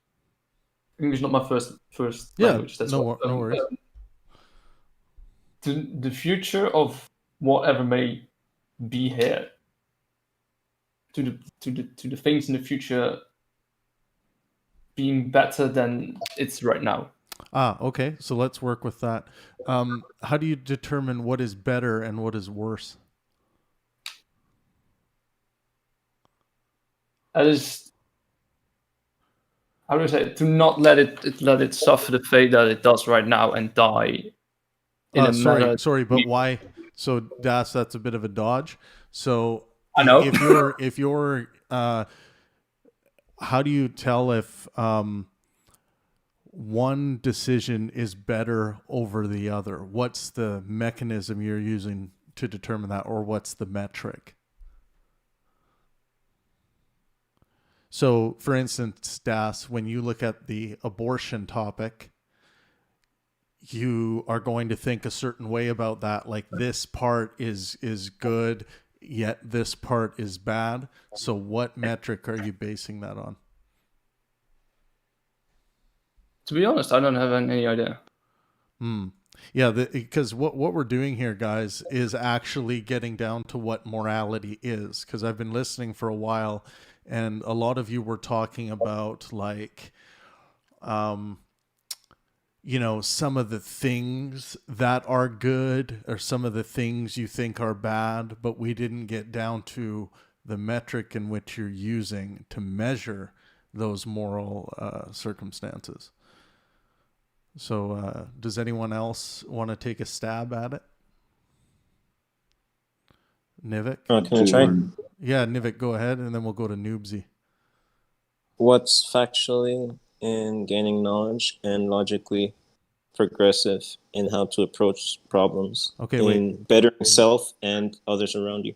Okay, so now that you've said that, can you state the first part again, Nivik? What is factual in gaining knowledge? Okay. And logical, where you could rationalize that knowledge in how to do things in a cause and effect order that is beneficial. Okay. Now, how do you determine, Nivik, when you get to, again, the abortion issue, which parts you think are good and which parts you think are bad? What metric? Well, it would. I'd have to weigh it being beneficial to self and society. I'm not. I have to come to that conclusion. Wait. So what does beneficial mean? Well, to have self survive and others survive and thrive. And why is that good? See, Nivik, I just want to outline here. We've gone 4 steps, and you keep going back 1 step away from the fundamental. So why are those pursuits good? Why is humanity benefiting and survive and progressing good? Yeah, why is that good? Okay, give me a minute here. Yeah, sure. Noobsy, do you want to take a crack? At morality? Yeah, like what are, you know, how are, like where we just got Nivik to there, what metric are you using to measure good and bad? So yeah, like it's really dark, but actually, I'm not using any metrics right now. So yeah, morality. I just I just assume, yeah, I there's that I assume is based on morality. So I don't want to make my condition worse. So I will not steal. I will not kill. So And why is I that don't go good? to jail Why is that good? because I will not end up in jail. And Can I answer? Okay, so that's what. Just one sec, Existence. Nivik. It's Noobsy's turn.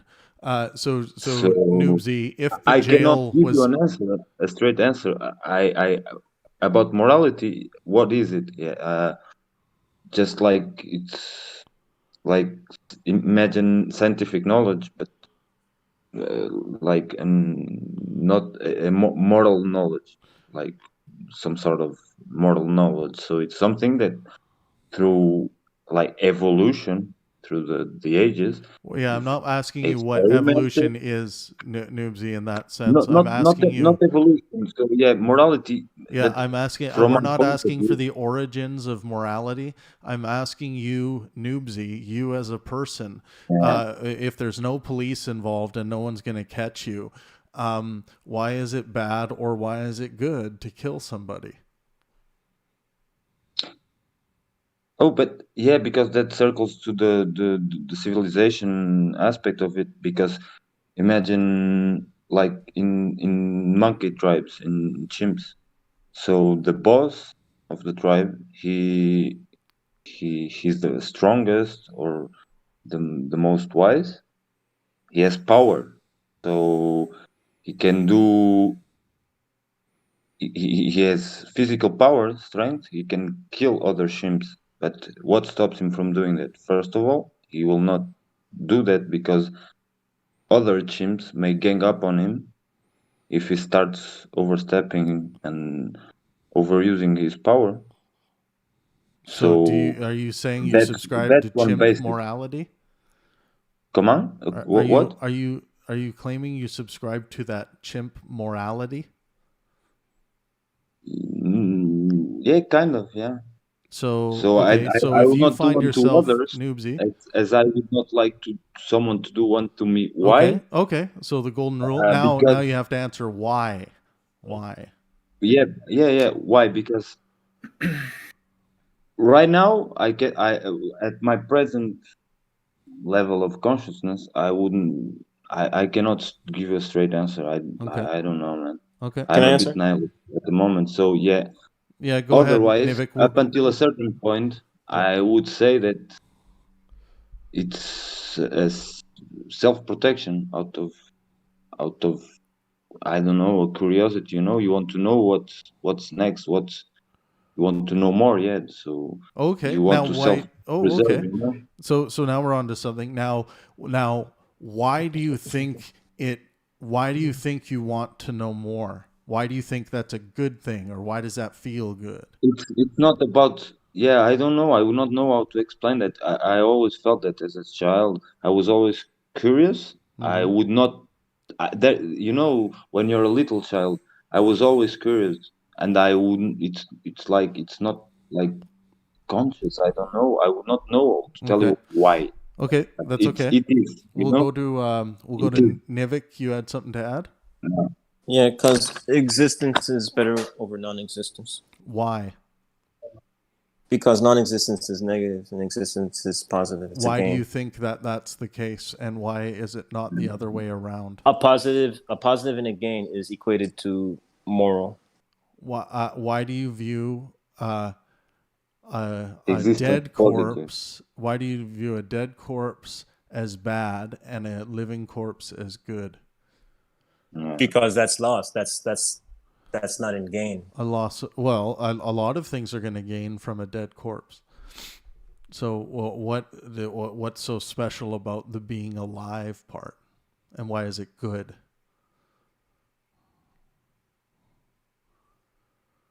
Because it's to survive, to exist. No, dude, And you're not. So you just took one step further. So Nivik, here's what I'm asking. Here's another way of asking it. You see, you know that some people hit their kids, beat their kids as a way to try to teach them. Do you think that's Yeah. bad? Well, if they have an option of telling them what to, why not to do in comparison, yes. Okay, then why do you think it's bad? Because if you hit the kid, then you're not giving them any reason to, you know, why they shouldn't do. You're teaching them force. Oh, You're not really okay. teaching them So a rationale you gotta of yeah, you gotta go deeper, so Nivik. So why? so all they're thinking is that you had me do what you wanted me by making me. I Right. didn't have an understanding why Yeah. So you're you did talking that about other than you causing. made me. So Yeah. your reasoning is through the you know the belief of just doing because you can, not off of doing anything that is of rational benefit. So why is rational benefit good? Because when you have an understanding, rational understanding, you can do things in a positive way that's No, but wait, beneficial Nivik, to stop. self and others. I need to stay on this. You keep going because you can do good things and positive. You're not dealing with how you're determining what is good and what is bad. You keep giving examples of things that you think are good and bad.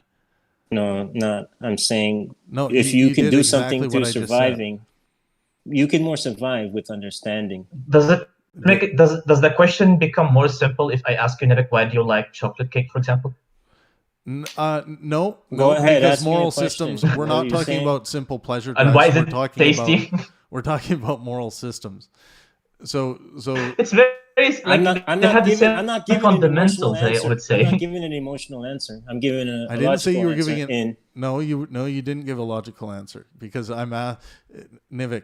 I'm not asking things that you think are good. I'm asking. No. I'm I'm telling asking you about what no. measurement. When you have knowledge Nivik, and understanding. what measurement are you using to determine good from bad? So would it be bad to deny women at any stage of pregnancy the ability to have an abortion? I'm getting lost because at first we're talking about human existence and why humanity should go I know on. you're getting lost because you're not thinking fundamentally of the difference between good and you're getting stuck on whatever details you know about the specific topic that's being used. I believe when you connect with and being more understanding and being more reasonable, good can come of that. Yeah, So Nivik, I'm not. You could do things in a Nivik, positive way that is beneficial. Nivik, you're so off the wrong side of the wall. You just listed more things that you think that you claimed were good. You're not telling me how you determine whether that's good. We'll come back to you. Okay. I'll determine it through survival. Just one sec, guys. surviving. I want to go to Scott. Scott, you there? Let me get my headset on. One sec here. Bruno, are you with us? Yes, sir. What's up? Cool. Can I just pose the question another way? Nope. Real Just quick. hang on, guys. Scott, are you fired up? Yep, I'm good. Yeah. So, how would you describe your moral foundation? How you determine what is good and what is bad? I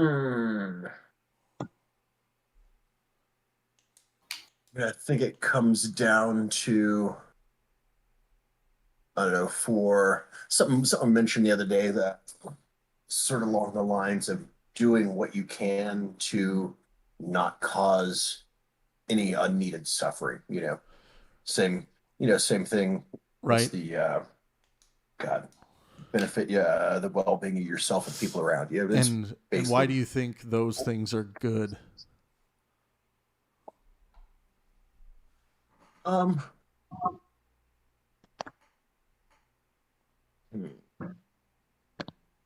Why do I think those things are good? Um, Kind of honestly, I don't have like what subjective presuppositions are you willing to make to subscribe to that you think are good? Yeah, I mean, I would say subjectively, I would say for me, it's better to have people um, have increased well-being as opposed to having reduced well-being. Right. And why is that? Why do you think that's a good thing?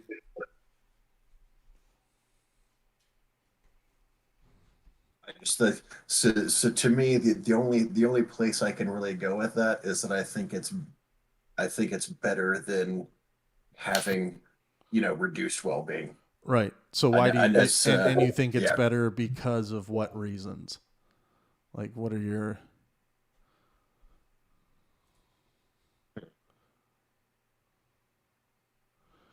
like what are the things that you think lead you to believe that well-being is a good thing to pursue? Yeah, that's not something I've actually thought Bruno, too much about. Yeah, no, it's good. I'm glad we're going through this because this is like the part of understanding. We can state our moral foundations, but then when it comes to getting down to, okay, well, why do I even think those things are good? Bruno, how about you? You asked a lot of questions. Which one exactly? So how would you first describe your moral foundation?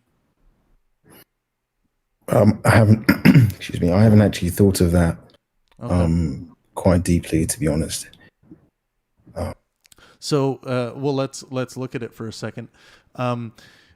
Do you think it's bad to have sex with children?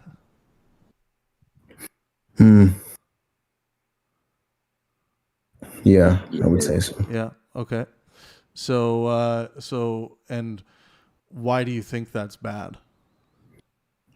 Because the consequences outweigh the benefits. And why are the consequences? Why do you think those consequences are bad? The ones that you think are bad, and I'm just jumping one step forward.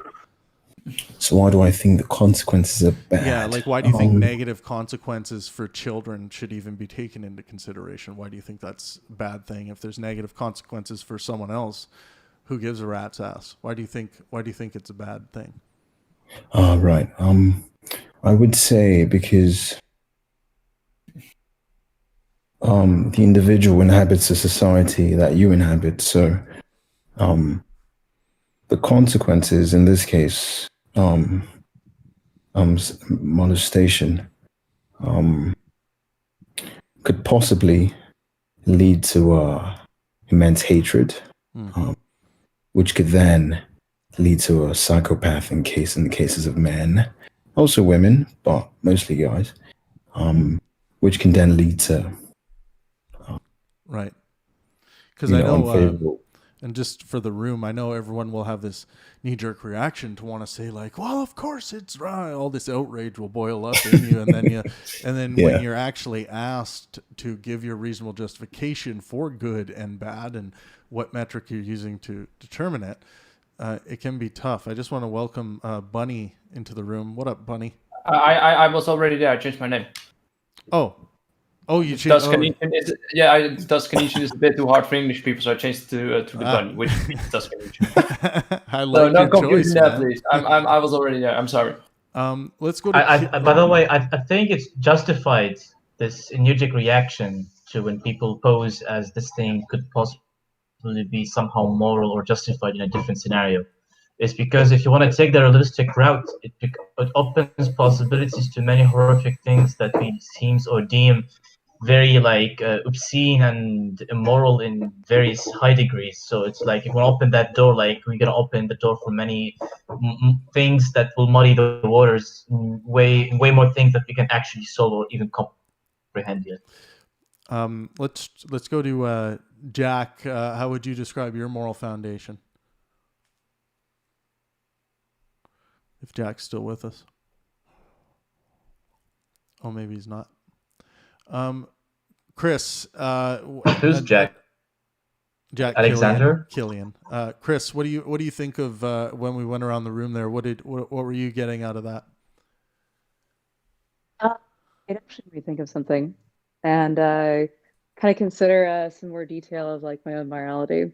And it's something you brought up, child abuse twice, and it's something specifically though the first time, when I think you brought up, is it right to beat a child, and it actually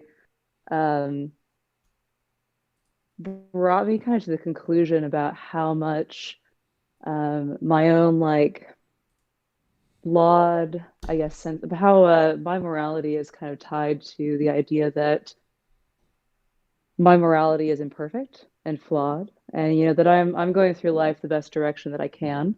And one reason why I guess I focus more on the well-being of conscious beings outside of myself, and also looking to those, I guess, to culture as a whole, to science as a whole, to determine that morality and how important that is. So, and the reason, like, I thought about, when you talked about child abuse, right, beating children. So a lot of people will, for example, say, I was beat as a child.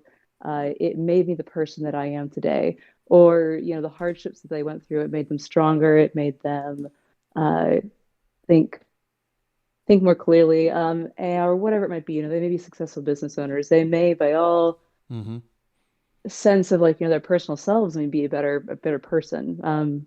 They may not be. They may be, riddled with anxiety and, PTSD, whatever it might be. Or it could be And, survival bias as well. Yeah, and they will see like that spanking your children, beating your children, full on just abuse of a child will make them a better person. Whatever, you define that as. And, people hold that as their morality. But, their child psychologists and scientists will say like, children's resiliency scores and, overall, state of mind over time and like, ability to thrive. Right. Statistically, like, will be worse, for, having gone through abuse. But, people will oftentimes, people putting that into their morality, may be a result of just trying to cope and trying to, look at their life, in kind of a dialectical way to be able to just move forward. Right. And then ultimately tie that into their morality. So, I recognize that, my morality is built upon like a framework that, the pieces of my life, and the pieces of everyone's life has not fallen into place perfectly. It can't. Right. Whatever that, what is that metric of, or what is perfection really? But it's, I think it's important to recognize and seek out, the ideas of others, to find, that sense of morality. And that's is an important key to morality. Okay, well, guys, I have a challenge for everyone who's going to hear this, or everyone who's listening right now, everyone in the room, to figure out what metric, what thing you are using when you are measuring good versus bad. When you look out into the world, try to find out what thing you are using to determine that, because you're all reading these moral happenings and putting them on a hierarchy. So it's like, how are you determining what's, somewhat bad, you wouldn't do, somewhat bad, really bad, extremely bad, and the worst thing you could do? So try to challenge yourself as to come up with what that metric is. I wanted to thank everyone who's in the room. We're going to switch over to Trav's Tav. That's our Discord tavern, where we get to know each other a little better. The conversations are much more open to any topic, really. We're going to head off the air for the day, but thank you very much to everyone who's been listening on YouTube and anywhere else. And come and join us on Discord, guys. We have a lot of fun here. So let's meet in Trav's Tav. And as always, let art and science inspire.